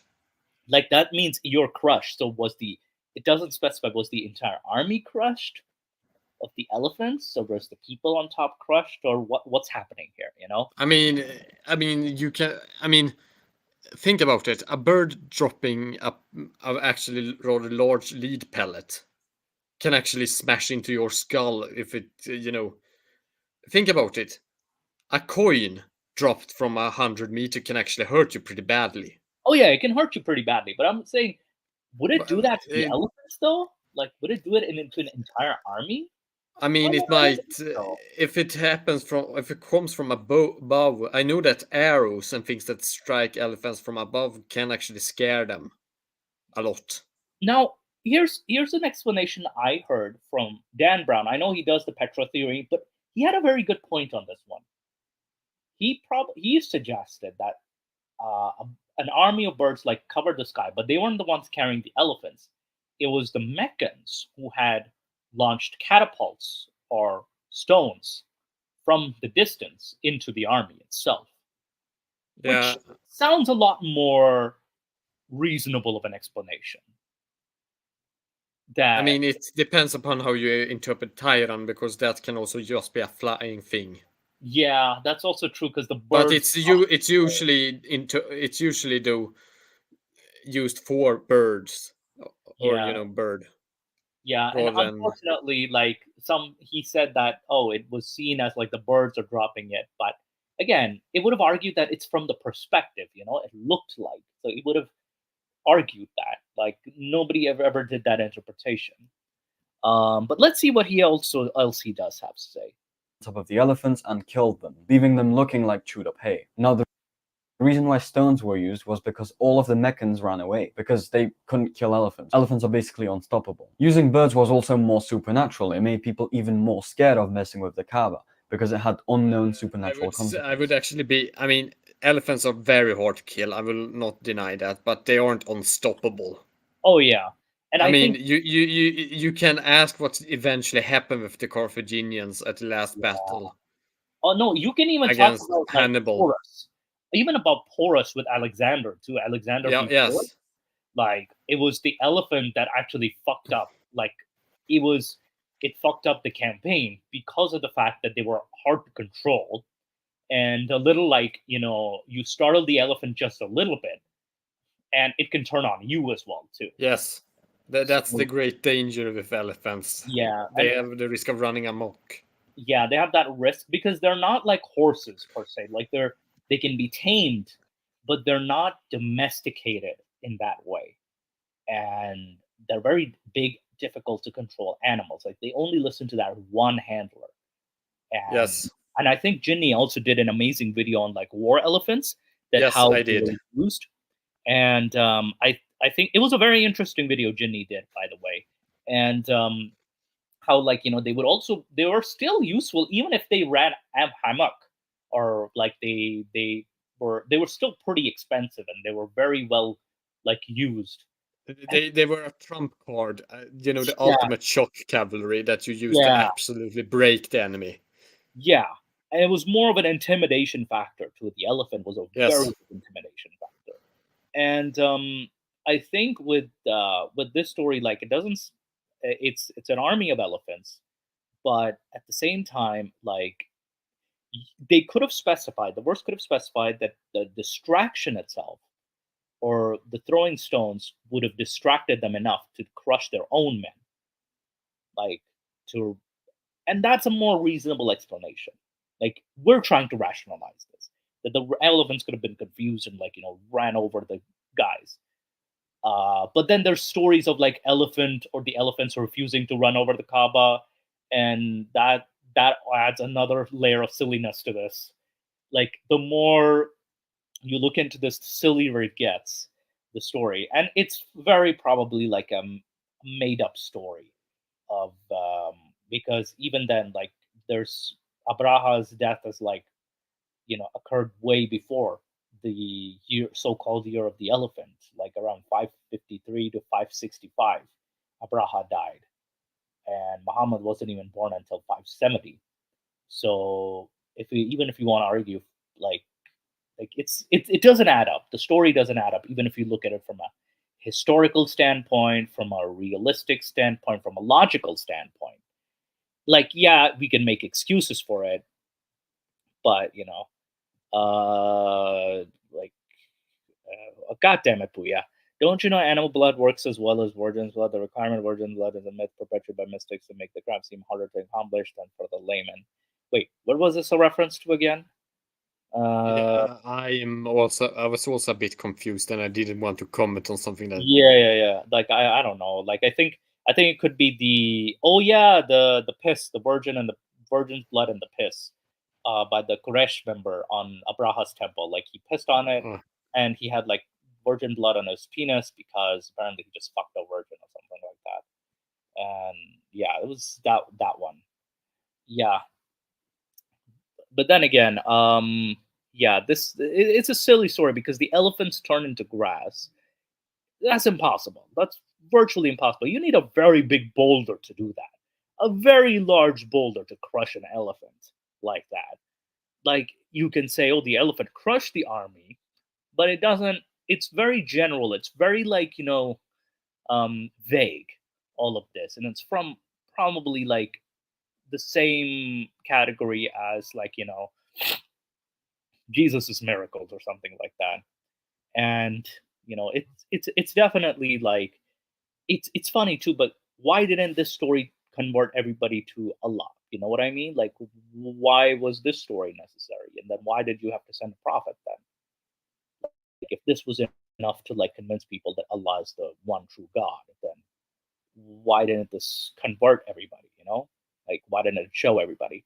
So it's a bit of a very funny story if you think about it. Like the more you dig into it, the more sillier it gets. This is, of course, another miracle which relies on the existence of God. So you can't use this as an argument against Islam. Millennia. We can use it as an argument against Islam in the sense that the shit doesn't add up. All right, let's see what else he said. Nuh alayhi salam was 950 plus years old. Bird because Noah is depicted. Old men at the time of the flood. Alright, so here Satan is talking about Nuh alayhi salam, who, according to the Quran, chapter 29, verse 14, gave dawah for 1,000 years take 50 or 950 years. And it's presumed that he lived for a bit longer than this. And honestly, there isn't much to say about this. I mean, it's just another miracle. And as I've been saying earlier, mythology. And it's presumed that Islam. Millennia old men at the time of the flood. Alright, so here Satan is talking about Nuh alayhi salam, who, according to the Quran, chapter 29, verse 14. Yeah, funny he didn't show the verse itself, too, like 29:14. Let me just read 29:14 real quick. Because again, I don't like this trust me source, bro. Dude, let me just take a look at it real quick. Certainly we sent Noah to and he remained with them 1,000 less 50 years. The flood overtook them while they were wrongdoers. Okay, that's all what it says. Gave dawah for 1,000 years take 50 or 950. He gave dawah for 950 years, which is funny enough. That's a very, very, if you think about it, that's a very unsuccessful dawah. Like if he did that for such a long time, he should have had like a lot of converts, but he didn't. He failed. Years. And it's presumed that he lived for a bit longer than this. And honestly, there isn't much to say about this. I mean, it's just another miracle. And as I've been saying earlier, using a miracle to criticize a religion doesn't make much sense. Because, I mean, you should kind of, like, it points out the silliness aspect. It points out how ridiculous this is. Like, how these are just myths. And it has no bearing to reality whatsoever.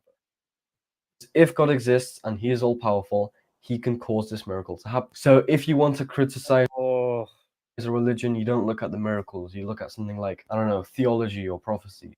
No, like you look at every fucking thing. If you stop looking at that, they're like, oh yeah, we still have these miracles. Like that's a bullshit excuse. Oh, don't look at the miracles. Look at this. This is brushing it under the rug. Like this is such idiot. Your body. Yeah. So again, he never addresses this. He just said, "Oh, it's a miracle." Like what the fuck is this bullshit? You know, he hasn't even debunked anything. He was fashioned from one clot of blood. So here Saiten is referring to chapter 23, verse 14. And then he made a sperm drop into a clinging clot, and we made the clot into a lump of flesh, and we made the lump of bones, and then we covered the bones. We developed into another creation, so blessed Allah is the best. Oh, there's a very funny story behind this verse, though. Of the Quran. Well, Allah subhanahu wa ta'ala says, then we made the sperm drop into a clinging clot, and we made the clot into a lump, and so on. So 91.2, but what does 91.2 say exactly? He's misquoted 91.2. You know, I think the rationalizer or someone very, very old guard actually dealt with this verse in very high detail. Yeah.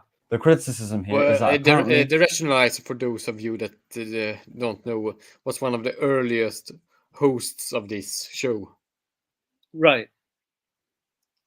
For like over 10 years ago. Yeah, right? yeah. Okay, so yeah, no, rationalizer addressed this. But yeah, like this one has a funny story about Ibn Sa'd, Abdullah ibn Abi Sa'd as well too. And I think the funny story here is that when Muhammad was saying this verse, the last part, "Who blessed is Allah, the best of creators," Abdullah ibn Abi Sa'd came out with this. And then Muhammad's like, yeah, write it down. And Abdullah ibn Abi Sa'd was like, what the fuck is this? Like this, I could make up a verse. So he left, but then he came back only because Usman was able to save him from like Muhammad's wrath. And there is a funny story where like Muhammad had ordered him to be killed, but then when Usman brought him forward to Muhammad after Mecca was conquered, Muhammad didn't say anything. He was just seething with anger. And when Abdullah ibn Abi Sa'd left, Muhammad was like, oh, why didn't any of you kill him? They're like, we were waiting for your order, sir. They're like, oh, I don't need to give an order. And show so some Muhammad, initiative. They should have initiated. It's like, oh man, show some initiative. Do this before I order it. I mean, this is kind of the issue when you have an entire movement surrounding around one leader and his command. It creates situations where personal initiative is hindered. Yeah, to say the very least. I don't blame the other guys though. I don't blame them. I'm like, they're waiting for an order, right?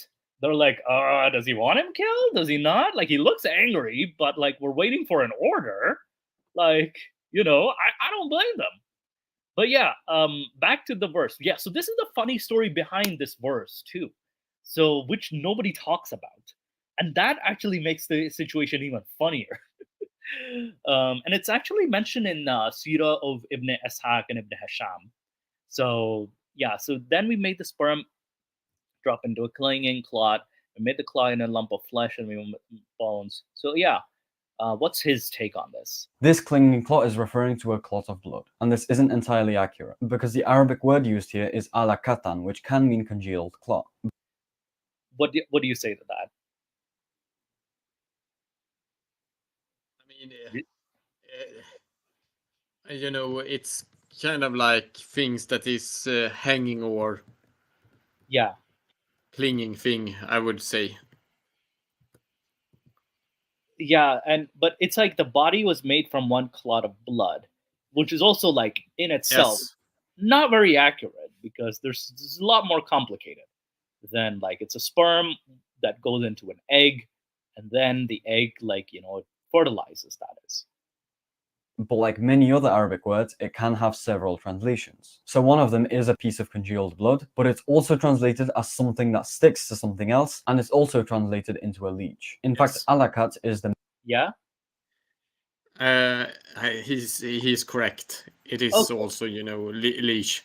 Okay, yeah, he's correct there. Main word used for leech in Arabic even today. So the truth is that in the womb, the embryo But does indeed stick to something. literally, the root ein, lam, qaf has to Mhm. do with clinging. Right. That's why, for example, the hanging odes, the al-mu'allaqat, comes from the same root.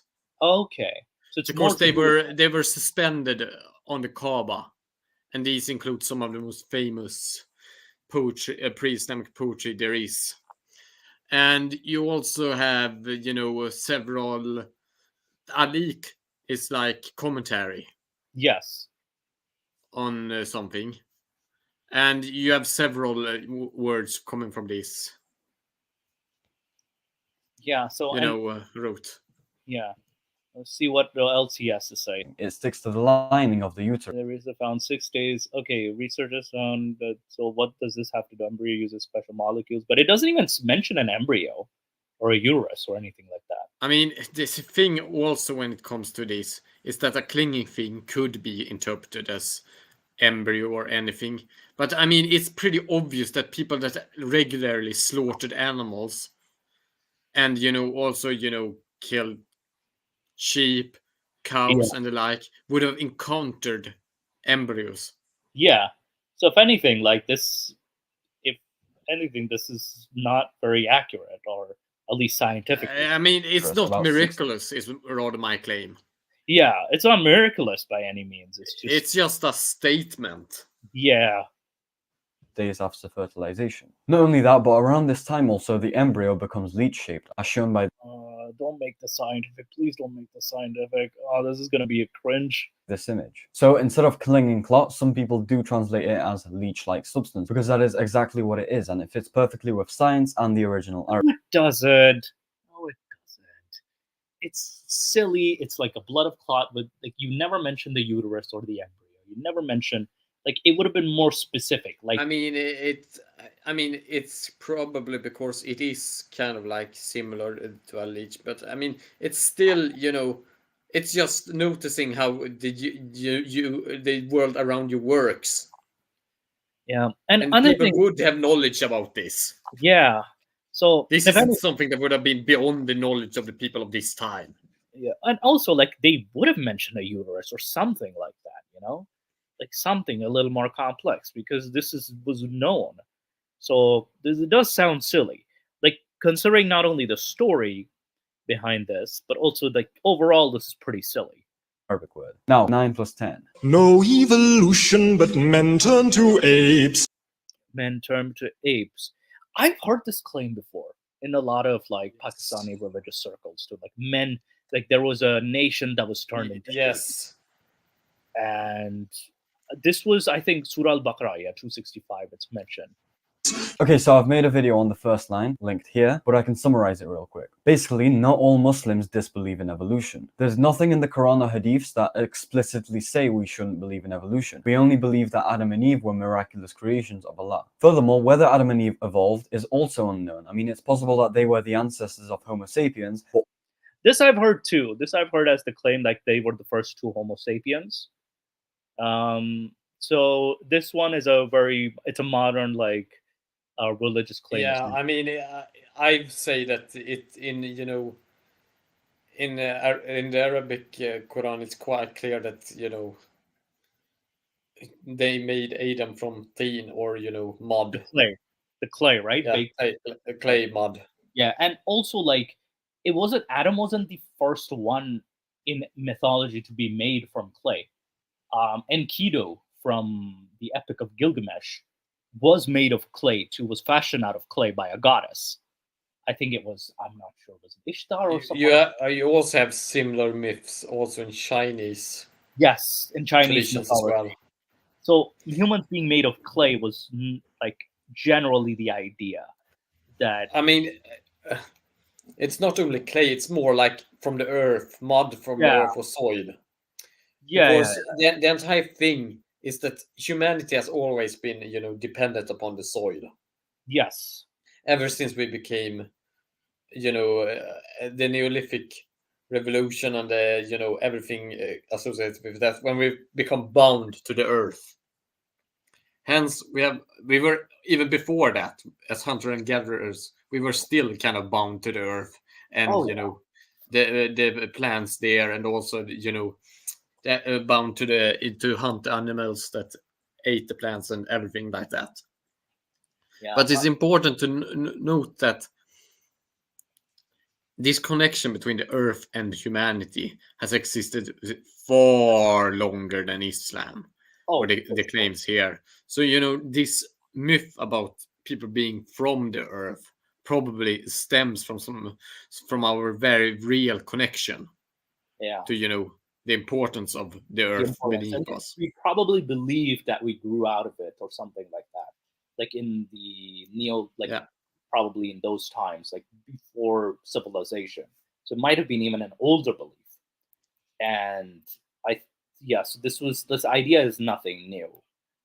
Also, like there's this, like I also mentioned that there's this Islamic claim. Yes, the that Baudrillard, dust to dust, is a reference to this fact as well. Yes, Yes, it's just yes, you return to the earth as you came from the earth. yes. Also, sub D Baudrillard, thank you for joining us. But yeah, like also this claim that the Adam and Eve were the first Homo sapiens. It doesn't mention that anywhere in Genesis or the Quran or anywhere. You know that in Hebrew, Yeah. root, and also in Arabic, but the root has been modified, so you don't realize it as much. It's actually the same root as dal mim mim in Arabic for Adam, which has to do with blood Really? and soil. So blood and soil combined to make Adam with the soul Yes. side. Interesting. So this is, and I've also read The original, Hebrew Israelite Right. mythology is the Oh yeah, mixing of. from Genesis, right? Like from the Genesis. Right. All right. What does he say? Let's see what he says. And there are actually Christian traditions regarding this, in kind of like God gave his blood for humanity in the creation of humanity, and then Jesus does the same later. Yes, like the Jesus blood is God bleeds for humanity. This is a very poignant and heavy theme in certain traditions of Christianity. Yes. I know about this. Like, especially like with you needed the blood of Christ to save humanity or something like that, mixed with the soil. And yeah, I mean it's kind of similar because this blood and soil reoccurs as thematic, ideas in the entirety of biblical and also into later Islamic traditions. yeah, even like with the Karbala events too, like you add like the blood of Hussein like going into the sand of Karbala had some weird significance in some Shia oral traditions too. So this is a reoccurring idea for sure. Let's see what he says after. Also the Neanderthals and the Denisovans. Many Muslims Yeah, they never mention like the other. do continue to disbelieve in evolution, and I completely understand why. They make some great points against Darwinistic macroevolution that even some atheist evolutionary biologists make, such as the fact that there isn't actually much empirical evidence for macroevolution. The most you'll find is evidence for microevolution in bacteria and insects. But the best thing for macroevolution is homology and genealogy, which honestly do work off the back. Then why is he talking about evolution? Like, why?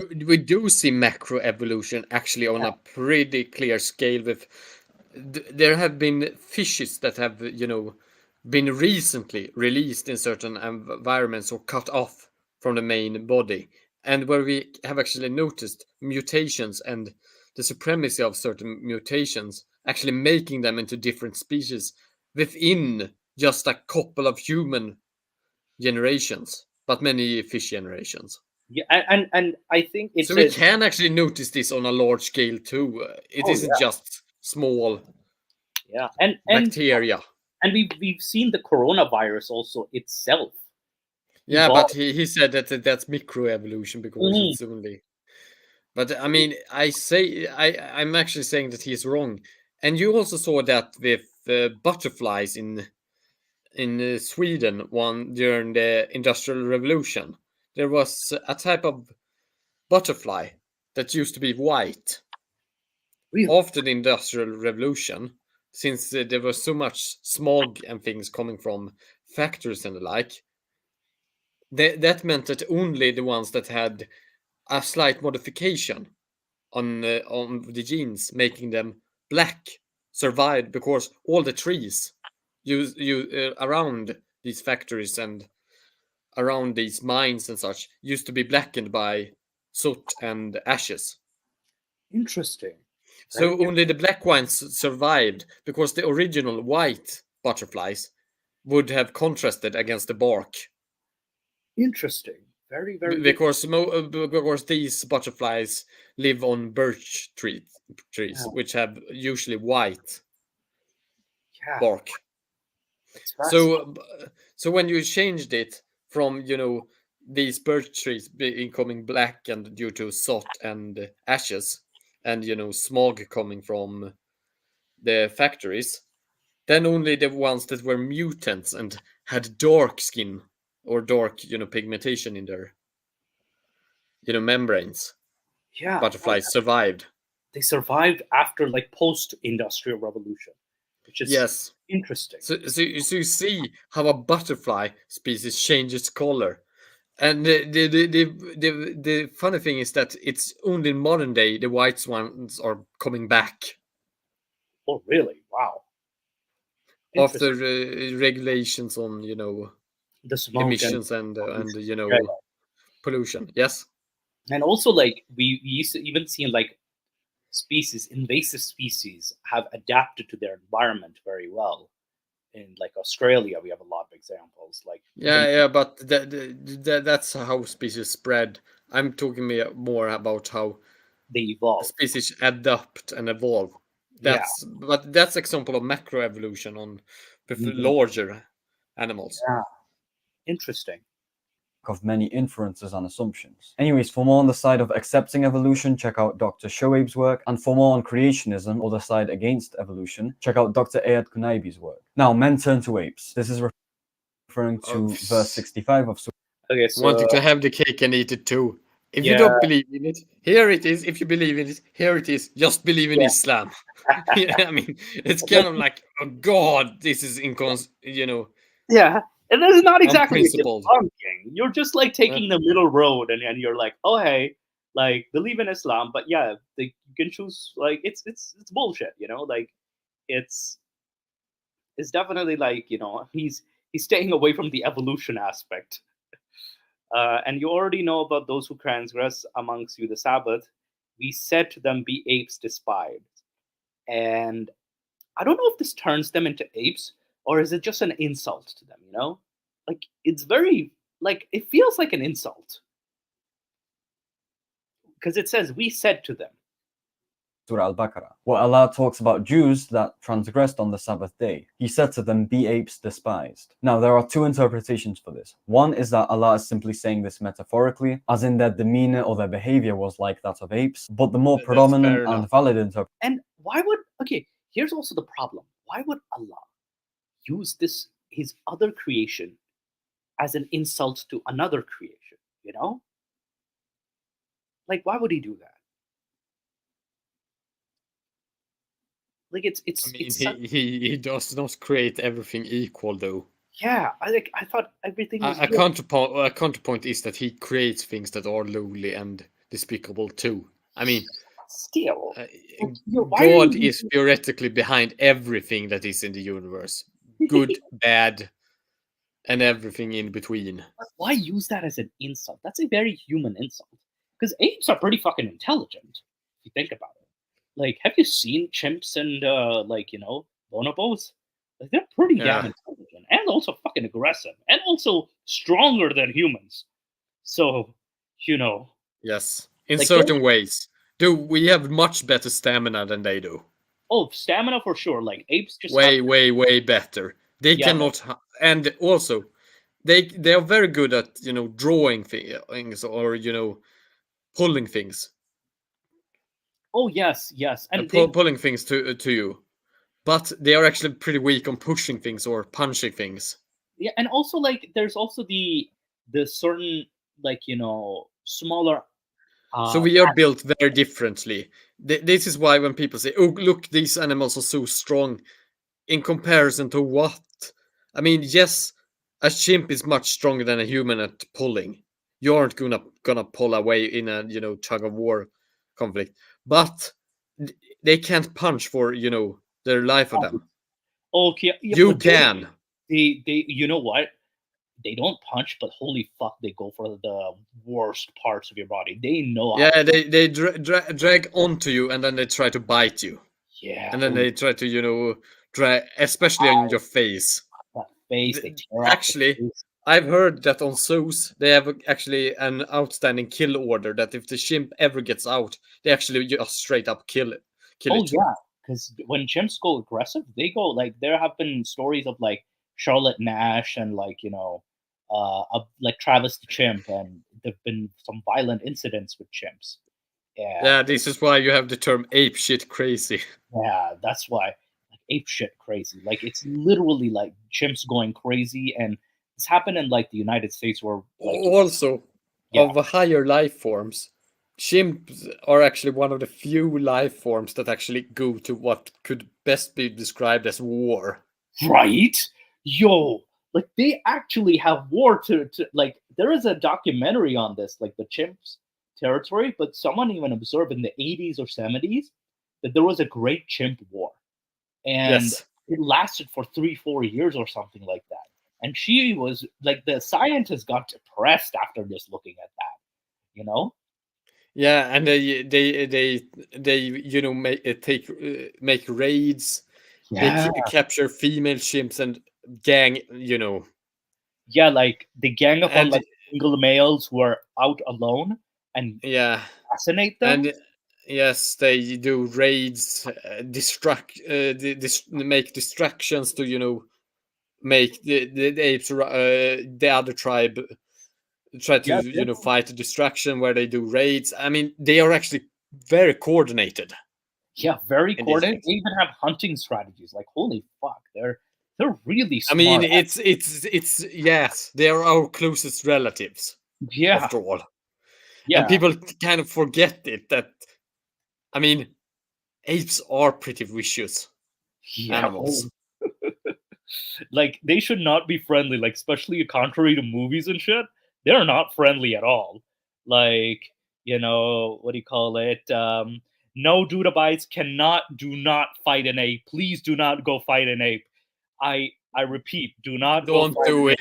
it. Don't do it. It's Do not not good even for go either fight a you or the kangaroo. ape. Do not even fight a kangaroo. Please don't. No, don't. Don't It even. will kick you to hell. Yes, literally, you'll actually. And end up also, do not fight a cassowary either. Yes, don't even fuck with the cassowary. Oh fuck no. Like you may be Damn killer Superman. birds. You may be Superman, but don't mess with cassowaries, please. And yeah, like in this, when he's talking about like back to the verses, because we get distracted, but like the creator, the so-called creator, has all these animals, but why would he use them as an insult? Like that's just weird. Like we just discussed how like in many aspects these animals can be better than you in some aspects, just lack the intelligence. So yeah, it's a very interesting. Let's see what his other half says. Interpretation is that Allah literally turned these people into apes. This one I've heard too, that a nation or tribe was turned into apes. I've heard this. Yes, before. there was a group of Jews that were turned into A group of apes Jews and or something like that. pigs. Yeah. Jews, yeah, they were turned into apes, and yeah. And I say it's more authentic because there is an authentic hadith in Sahih Muslim. Okay. Well, Allah's Messenger, this is from Sahih Muslim. Allah's Messenger, what about those apes and so on which suffered metamorphosis? Allah, the Exalted and Glorious, did not destroy people and did not torment people and let their race grow. Apes and swine had been even before that when deniers of the truth. The hadith, what the fuck is it saying? Like, what about those apes and swine which suffered metamorphosis, like the transformation, right? Allah Yes. thereupon upon Allah said, Allah did not destroy a people or did not torment a people, and let their race grow. Apes and swine had been even before the deniers were tormented and suffered metamorphosis. So they even existed before. So so this incident apparently, according to the hadith, happened, but they were added to the swine and ape race. Yes. Why swine? Weirdly enough, why swine? I Where the mean, Prophet Muhammad it's a sallallahu alaihi dirty wasallam- animal, Yeah, but which is still, actually not correct. yeah, Pigs are actually very cleanly animals. They have their own designated areas where they shit and actually go there to do it separately from everywhere else. They are very intelligent too. and I It's think, actually they are surprisingly intelligent. In and, fact, and one interesting thing is Religion for Breakfast did a video on why some religions like don't eat swine or pig, and he shows like he talks about like this. There's this little evolution of like they used to eat swine in the Canaan region, but stopped because I think their northern neighbors used to eat swine and did not want to be like them, or that swine were used for a different purpose. So, and I that mean, there has been discussions about what is pretty common in hotter areas like the Middle East is Yeah. that they have trichine worms, or what it's said in English. They are usually hosts to a lot of parasites, right which in the makes air them region. dangerous to consume. Yes. So this is So it could be a response to that too. yeah, but like, why were people turned into swine and apes? That's just very interesting. I mean, Why? it's just God punishing people. I mean, he does that stuff all the time. I know, like he flooded the earth too. What the hell, man? Like he flooded the earth. I think he sent like plagues and shit too. So it's pretty normal for him at this point. talks about this. Ibn Mas'ud asked him if all the monkeys and the pigs came from people who were transformed, and he replied saying, Allah does not enable those who have been transformed to have offspring or children, directly implying that Allah subhanahu wa ta'ala has indeed transformed people to monkeys and pigs in the past. Now, why did Allah turn Jews into apes? Now, of course, because they transgressed against the Sabbath day.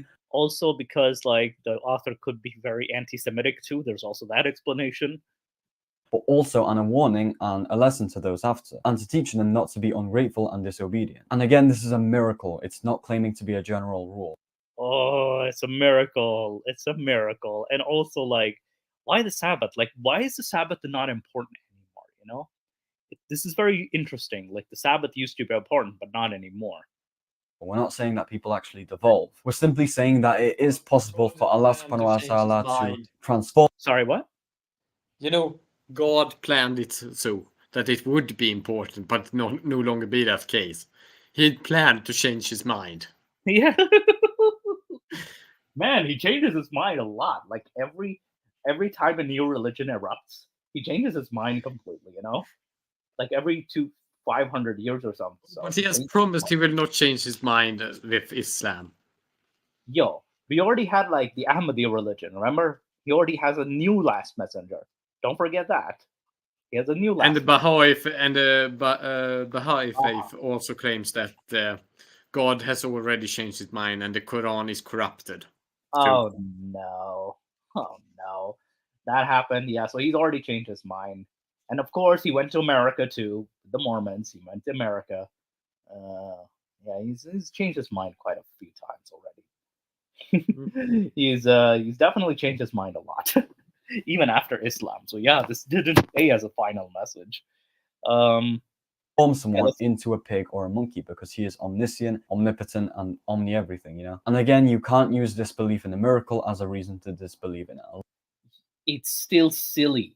It's very silly. Like, where's the evidence of someone being turned into an ape or a pig? Like, it's kind of like an evolution. Like, it would have been observable evidence, but it's not.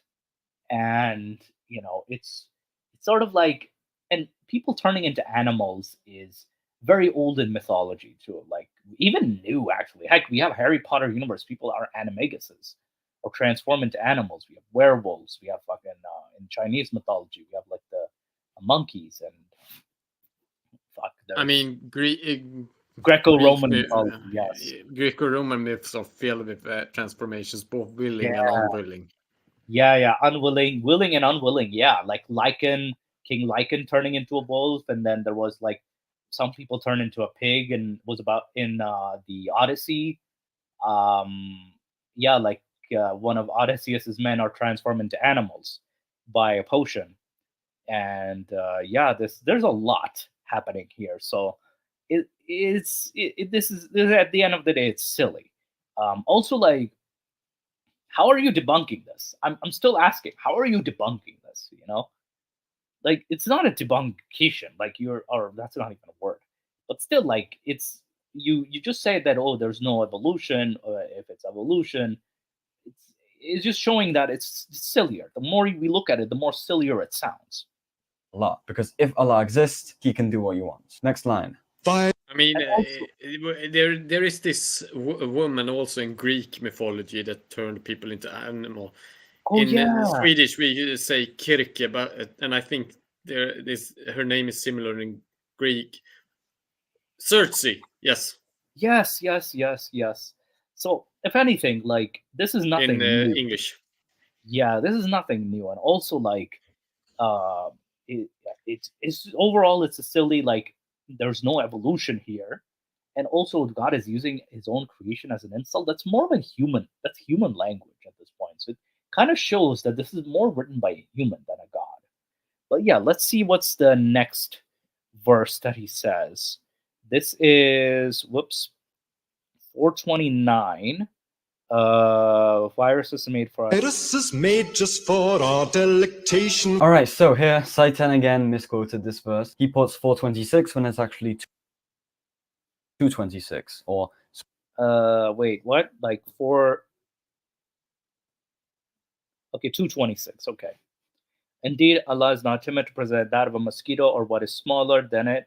For those who have believed, know that it is the truth. For those who disbelieve, they say, did Allah intend this by an example? He misleads many thereby and guides many thereby. If he misleads not except the defiantly disobedient. Okay, what is this claim again? 1 second. Virus is made just for our delectation. all right, so here, Saiten again misquoted this verse. He puts 426 when it's actually 226, or Surah Al-Baqarah. Here, Allah subhanahu wa ta'ala says that He isn't afraid to put down the example of the mosquito or even that which is smaller. The Arabic word is something more like that which is beyond, but beyond in this case is referring to things that are beyond in. But in the first case, okay, why? Why create a virus? Why? Why would you want to do that? Smallness, if you know what I mean. So yeah, what he's saying is that the mosquito and things that are even smaller than the mosquito are ayats, or proofs that there is an intelligent. It's not exactly a sign of intelligent creator. That's like kind of like a creator who just created things and just left. You know, it's like left us to our own devices. Have you seen how many like diseases mosquitoes carry? Yeah. Creator. And I subhanahu mean, God creates good, bad, evil, good. You know, God Like, creates everything possible in yeah, the it's like, universe what was the purpose of these fucking like things? in order to make humanity, to test humanity. Yeah. It's always a fucking test. Fuck. It's a test. Allah, when you- Believe in God and submit to Him while He afflicts you with horrible diseases. Yeah, this is why I'm buying. Like, this is why humans invented like pesticides and shit and mosquito spray. This is why mosquito spray was invented. I'm like, take that, God, take that. Fucking, like, you know, you would think you were so smart. you look at the intricate design of these little microorganisms and even You know, insects, God you see God that, wants you to subhanallah, like, pray to Him, to be thankful for His creation that He created, so What if that I you get may worship Him. What if I get bitten by a mosquito while I'm praying? What the hell? But when He gives you the gifts of various debilitating and horrifically painful diseases, Yo, be grateful for the I'm gifts. grateful. I have Because to kill God this loves creation. you. Like, Demon has a point. His creation has to eat each other to survive. What the hell? Actually, but remember, his diseases, everything that afflicts you in the form of Wormin's disease and everything that causes great suffering and pain for you. It's a gift from him. How? Actually, no, when speaking about God like this, he actually sounds kind of like 40k Nurgle. What if I die? Warhammer Nurgle. What if I die? What if this god is actually a god of death? What if we, you tricked us into this shit? Like, okay, when a 4-year-old gets, being kind. God damn it! Why did you have to bring a 4-year-old in this? I mean, God is testing you. Oh man, who is he testing? The 4-year-old? What the fuck did a 4-year-old do? He might not even be testing the 4-year-old. He might be testing you. What am I done? What do I have to do with that stupid 4-year-old? You should still endure and have faith and submit to God. But that 4-year-old doesn't even belong to me. It belongs to his parents. Yes, but his parents, by the loss of their children, by the loss of their loved ones, their faith in me and my greatness will be tested. Probably. This makes no sense. I mean, it's a test. You should endure it. Prove yourself better. I'm writing by worshipping God. By worshipping the guy that tests you. But he's testing someone else. What am I being? Why am I being pulled into this? This is so insane. Like it's so perfect. It's totally like if you look at some of this. God, after all, defines what is sane and not sane. Wait, look at this perfection. Look at this terrifying thing. Nightmare fuel. It's perfection, isn't it? Truly, God knows no boundaries in his ever-loving wisdom. Why is things are ugly and terrifying and tiny? Like, look at that. Look at that. Oh man. Structures on mosquitoes, or when look at this nightmare fuel. You look at the flagellum of a bacteria, you'll see that these little intricate structures are just like, how is this going to evolve? Okay, this isn't me implying that if I believe in evolution, I'm just saying that even if it did evolve, they must have been guided while. Oh my god! Look at it. He just backtracked. Oh god! We caught him there. He was just implying evolution. Yeah. He made an error. Allah made him do the error. Oh man, this is he's just caught right there. Evolve into existence. Like, that's the question. Like, look at this stuff, bro. You can see that there must be an intelligent creator, because this stuff is just amazing. This is not amazing. This is terrifying. This is stupid. But Moose, have you not seen the camel? I have, yeah. Can't you accept the mercy of God? How is this merciful? How is this stupid camel merciful? But how can you deny the mercy and the bounty offered by the creation of God when you look at the camel? Has there not existed a much more beautiful animal than that? Hold up, Jimmy. Hold up. I'm in North America. What use do I have of a friggin' camel? What use? Know that God is merciful.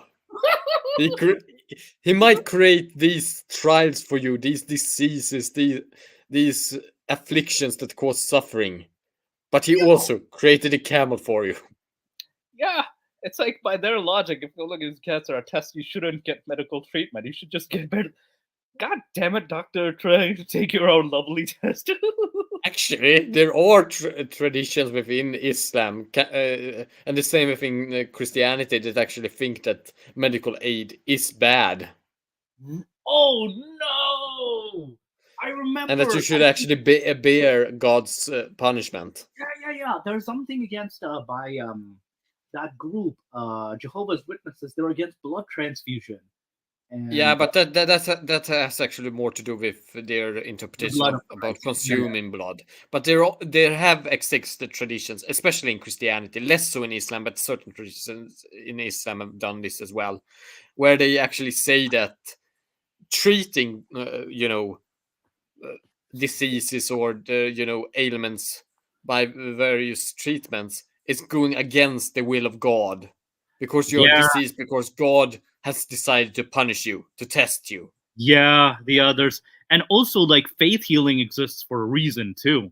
Like, you only should be doing, like, certain du'as and not like medical treatment or certain Because prayers. because it's ultimately God that decides if you're If you you're know worthy in of good it. health or not.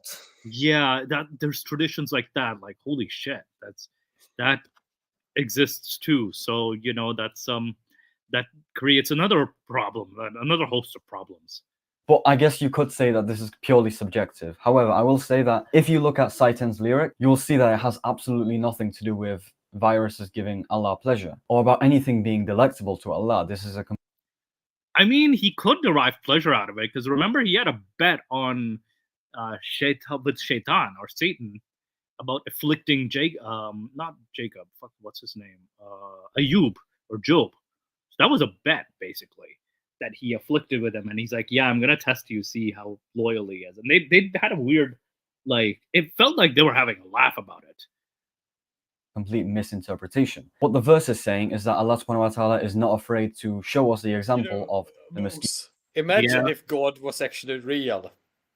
Yeah, If he Oh, was. I mean, yeah. we both don't believe, but imagine if God, either, the God in the Quran, or if we are going to go even more hardcore, the God of the Old Testament Oh was no. real. Oh no. Yeah, we. Imagine the world having been created and maintained by that God. Oh no, we'd be fucked. We'd be totally fucked. Yes. Like, if anything, like we would, like, I thought we were supposed to be dead by now. All of us. Like the rapture was and the judgment day, like from the Old Testament as well as the Quranic God. Like we were supposed to be dead by this point and like be in hell. Like holy fuck. Not only that, like he gets angry at like every little thing. Like so many countries would have been destroyed today. Imagine that. Like USA would have been destroyed. Like Though I would say that considering the cultures that they actually contended with and the cultures that God is said to have ordered their destruction of by the hands of the Israelites or done directly, by sending down his angels. I mean, many of those cultures were quite more extreme than even those of today when it comes to hedonism and extreme behavior in certain respects. oh yeah. Oh yeah. I mean, we do not need to describe the Baal cult again here, right? Let's go there. Or the Assyrian and the Ashur cult. Yeah. But keep in mind, like these things, they probably never happened. They were just like labeled as, oh, God punished this nation, and they're not there anymore. Or because like even the Jews were taken away from Babylon in 586 BCE. They were seen as a test, and like some even started doubting and said, "Oh, what if our God has abandoned us?" Something like that was seen as like when the Babylonians destroyed the temple. This was before Cyrus, but yeah, like Babylon actually in the area of Iraq actually remained an area of quite strong Jewish influence even after the return. oh yeah, There is a reason why the Babylonian Talmud, rather than the Jerusalem Talmud, is actually the standard, the much more used one. and they Judaism. developed a lot of the beliefs evolved from Babylon. A lot of them. They That did too. adopt a lot of the beliefs. But you see a lot of older traditions too in Judaism, and especially in the older parts of the Old Testament, especially the first books like the Book of Genesis. yes, You see enormous signs of the older views of the Israelites, because, for example, look at how does God punish Cain or Cain? does he even punish them? Does he even? I mean, Cain, after he kills his brother Abel, yeah, or Abel, or whatever you're going Abil, to say. Abil, yeah, Abil kills Abil, yeah. Yeah, Habil, yeah. It is this. The thing that happens is that he gets instead of getting punished by being sent to hell, God places a mark upon him, so that none will dare kill him, not even the angel of death. Why? And he gets forced to wander in solitude in the land of Nod Interesting. until he creates the first city. And so Cain is more or less cursed with immortality. That's I mean, does Which that- implies that this actually happened before the concept of an afterlife, yeah, that so where you were punished, had been introduced in the faith. interesting. So if anything, like this was, and again, yeah, the belief in hell or an afterlife or even a Sheol or land of the dead didn't exist Yeah. at the time when it was written. So this So- is just, the punishment of immortality in this way only makes sense before that gets introduced. So Yeah, this is a very old story, probably one of the oldest in the, yeah. Tanakh In the traditions. Tanakh, yeah, like it's one of the old Torah stories, like in the 5 books Yes. of Moses. Yeah, that's definitely like I wonder like how many diseases, like he couldn't even get any diseases. That's almost a curse. But yeah, let's I see. mean, Let's finish this up. the thing was that it's also stated that anyone that tries to kill him will get sevenfold vengeance upon them. Oh damn. Oh So, damn. so not even the angel of death dares touch him. Well, he's not alive today. Like, wait, when did Cain die then? Like, did he ever die, or he just Cain actually also in the New Testament, Cain still does not repent when asked for it. Interesting. So Cain's still alive in the New Testament.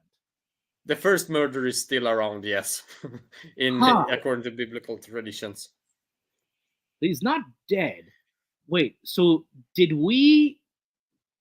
were his He spawn- will, though, on the end of days, be sent to hell, but because he never repents. But like we're still his in spawn. certain Christian traditions. In other traditions, he actually does repent. Yo, but Ginny, we're his spawn, aren't we? We are actually Cain's spawn by his descendant Nama, which was a woman. Yeah. Naama. No, Naama was her name, which is the wife of Noah, or Noah. Interesting. So he's okay. So the wife of Noah was descended from Cain, or did Cain? Yes. Interesting. Sister to Tubal Cain, which is a descendant of Cain in several lines down. Yeah. And he is also the one that created the first blacksmith that creates weapons of metal. Yo, so our main OG ancestor, is still alive today. Yay! He's yes. alive. He's alive. Yo, I gotta meet him someday. Yo, I gotta meet that man someday. But imagine, like, if that were the case. Holy, that just like spins another like gets us deeper into the rabbit hole. Like, I mean, did there not are know also that. associations with the Assyrians and the line of Cain as well. Because Yeah. Assyria got associated with it too, because the Assyrians were kind of like murderers, mass sacrifice. Oh yeah. Assyrians were the Warriors. worst, though. Assyrians were They known as- were pretty much what happens if you combine Sparta with the Aztecs. No, but I feel like they're more like ancient terrorists that were called ancient terrorists. Like, remember I was talking to you about that article. I mean, yes, but I mean, I would more call them a combination of Sparta combined with the Aztecs. The Spartans in their warlike, complete war nature, and the Aztecs in their mass sacrifice practices. Right, yeah, because the Aztecs used to sacrifice a lot of humans. And I mean, the Assyrians did too. They did mass sacrifices, and then they built, entire piles of skulls and mountains of skulls. Yeah. Because they like to collect skulls. Yeah, this was weird. This is where like we still have those references of like the like mountain of skulls and shit. But yeah, also Dude Abidas has a good point. What are the chances these stories are just told at a dinner table, at bedtime, so they somehow made it into the Jewish Bible, and yeah, that I was, mean, that's how many stories probably began in No. most religions. But I No. mean, there is also. I do think that. I mean, I think it's Ixion, the first murder in Greek mythology. You do have this, idea about, there being some sort of first murder. Yeah, and in the Jewish Talmud, like there's also like the Quran adopts a story from the Talmud from the 3rd and 4th century, where the verse of like I think 532, like you killed all of humanity, right? Like if you Yes. kill one human, it's what it's referencing to, like Cain killing Abel is the reference. Yes. So Because I mean, he killed his brother, which was almost. all mean, of humanity, like that was how I it mean, was described. even Adam were probably still around, but Oh you know, yeah, Adam was still around. Yeah, Adam and Eve. and Still don't even go into the Apocrypha and Lilith and Oh, everything no, there dude. as Lilith, well. Lilith is kind of like, I feel like Lilith is more non-canon because she's not even canon. Like She is actually part of Apocryphal. apocryphic traditions, Yeah, which and- are canon in certain sub-traditions of Judaism yeah, to and be fair, like, Christianity. with Lilith, it's like the origin of the term gets like it's more night creature, but then that's another topic for another day. Lilith is another topic for another day. But yeah, let's continue with this. Yeah. Oh, by the way, we've reached the 15. We're past the 2-hour mark. You want to go another 10-ish minutes, or do you want- Maybe. I mean, most of these aren't even debunkings. It's just Yeah. someone. I mean, the problem is also that the guy that made the original video to which he's responded isn't really, making criticism. He's mocking certain miracles. Yeah, and side 10 is more of a mockery. We could, like, if we can't finish this, we could, like, kind of finish this next episode. And, Sure. We could do one more. Let's do one more. Mosquito of or that which is smaller. There is no indication of anything being delectable to anyone. The viruses aren't delectable to us or to Allah. So yeah, this is a bit of a mid-verse. Saiten himself even admitted that this line is kind of... Yeah, Rasha, I made a few embellishments very kindly. Yeah, he does admit it. That part's I messed up. Yeah, he messes up this part. So he does, mess it. He also told me that he has doubts about the existence of viruses, which I hope was ironic. Anyways, next one. From smoke, the earth volunteered its own formation. Okay, this one's one of my favorites. It's referring to verse 11 of Surah Fusilat. Oh, again, we're back to the stupid verse again. Then he directed himself to them with smoke, and then said to the earth, come to being willingly. Like this is nonsense. Well, Allah subhanahu wa ta'ala explains how he turned towards the heaven when it was still smoke and told it and the earth to come into being, willingly or unwillingly. So this is actually fully true. Like, I don't even need to give you any explanation of... How is this fully true? I mean, it depends. I mean, you do define smoke. Yeah. And say why this definition of smoke should not be included. I mean, I think that you could conceivably interpret this as being some sort of. I mean, I don't think that was what was intended, but it's still within and where's the fire? Reasonable interpretation. Because doesn't fire cause smoke as well? So where the fuck is this smoke coming from? I mean, you can have smoke without fire. But what kind of smoke is this? Is it smog? Is this why does it exist in the first place? So there's a lot of questions to ask. And also we just were in this verse too. Like it's like very unscientific. Like the earth and the heavens didn't emerge. And once. I mean, yeah, go ahead. I mean, it depends upon how you define smoke and how you define, the terms here. Yeah, but let's hear what he has to say. But the fan, I mean, it could be fumes, smoke. I mean, fumes could be an. I mean, it is usually smoke from a fire, but generally it's like smoke. Though it could be hellfire, hellfire smoke. Yeah, I mean, yes, but you don't need to have fire smoke. It could just be, kind of like not mist, but it's. I mean, generally, it's probably because English does not have a good term for this. Yeah. It's an Arabic term, that is? Dukhan is kind of like, I've seen it used for space nebula as well. But that's a later attribution to it. But I mean, that originally, I'm trying to look at the root right now. I mean, the root has a lot of things to do with smoking. For example, the food and like, where I'm looking, and it has also, to do with chimneys and such as well. But I mean, it also seems to have had some sort of original meaning of darkening thing, or covering up, obscuring. Yeah. So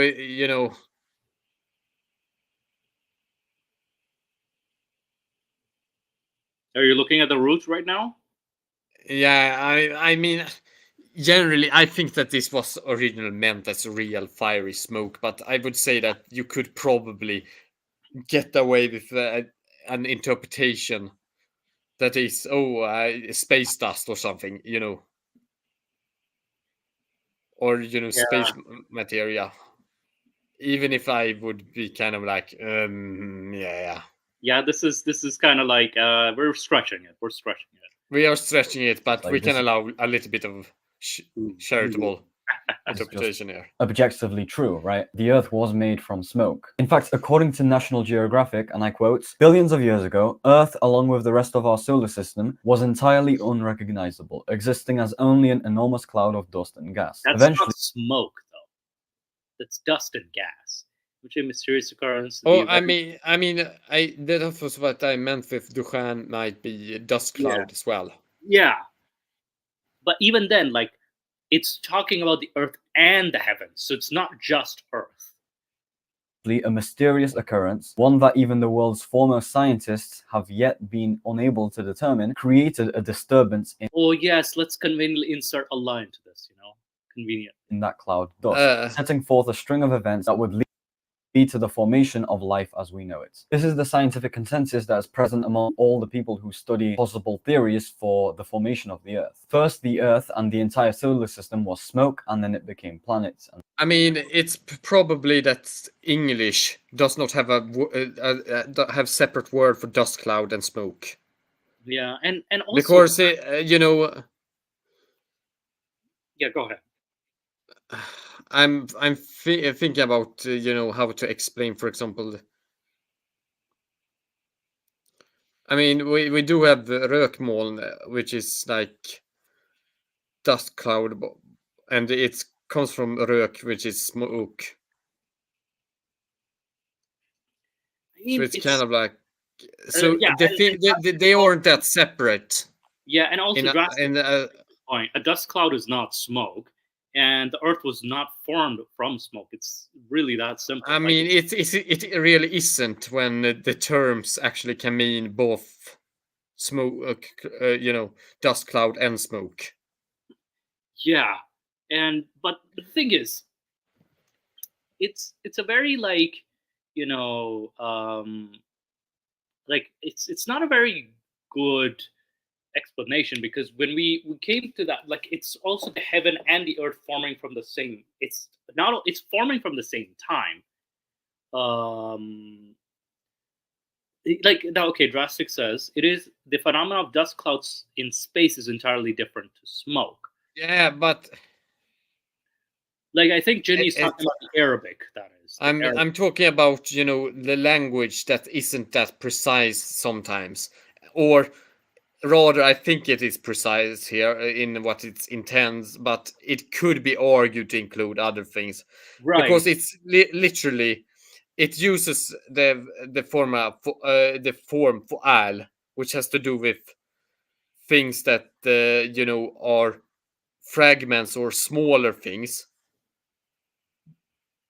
from the root dal, sha, nun. Though, to be And fair, thus- Jimmy, we're being very charitable here. We're very, I'm being very charitable. very charitable. Very.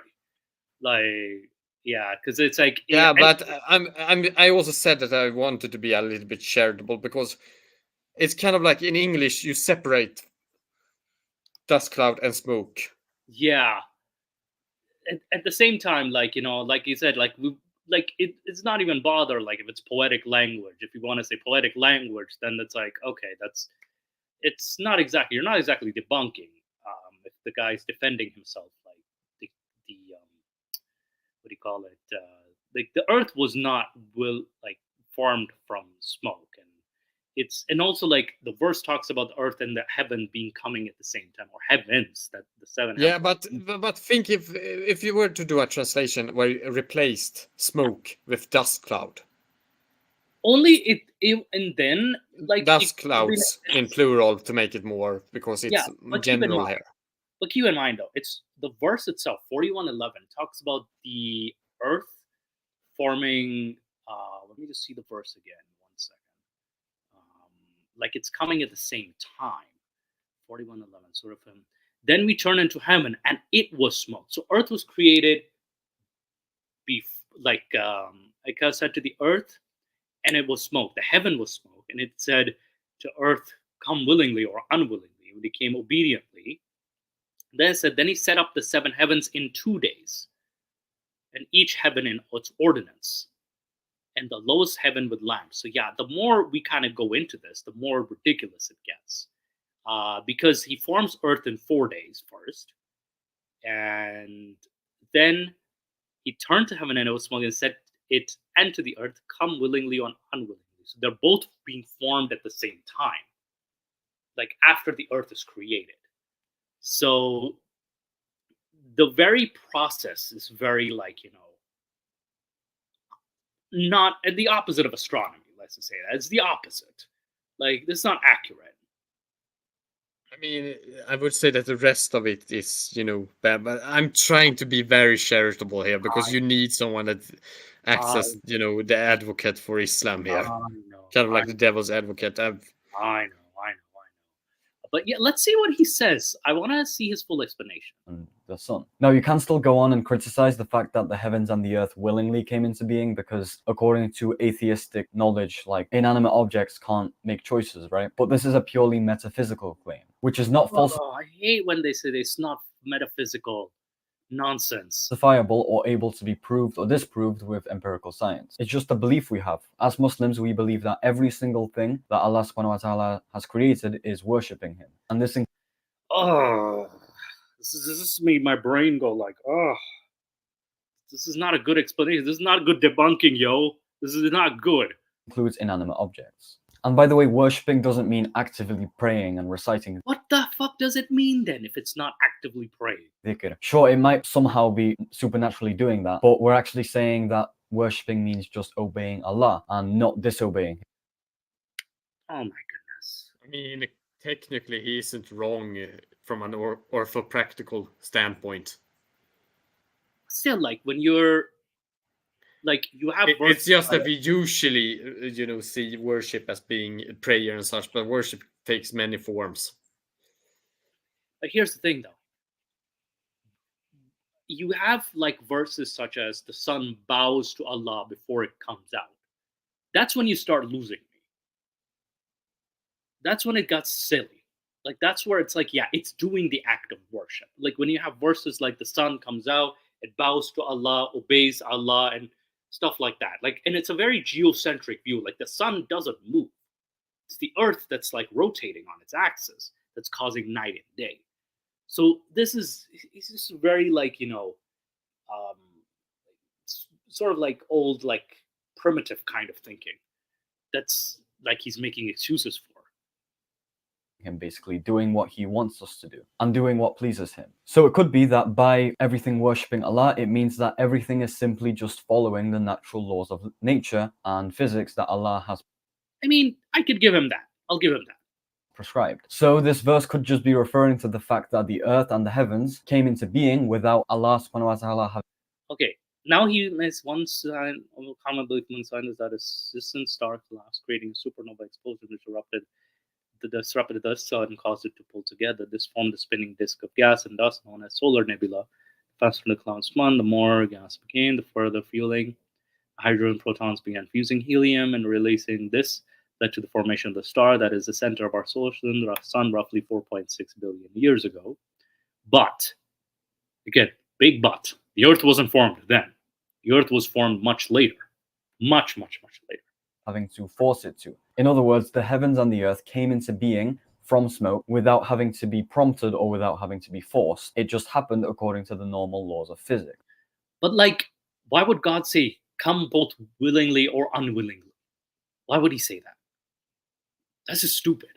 Because Anyways, it doesn't next matter one. what you want. Worms in God's will is above all. Yeah, like, he says here, like, let me show you the verse. Like, itself. Let me just show you the verse. And it's sort of like here.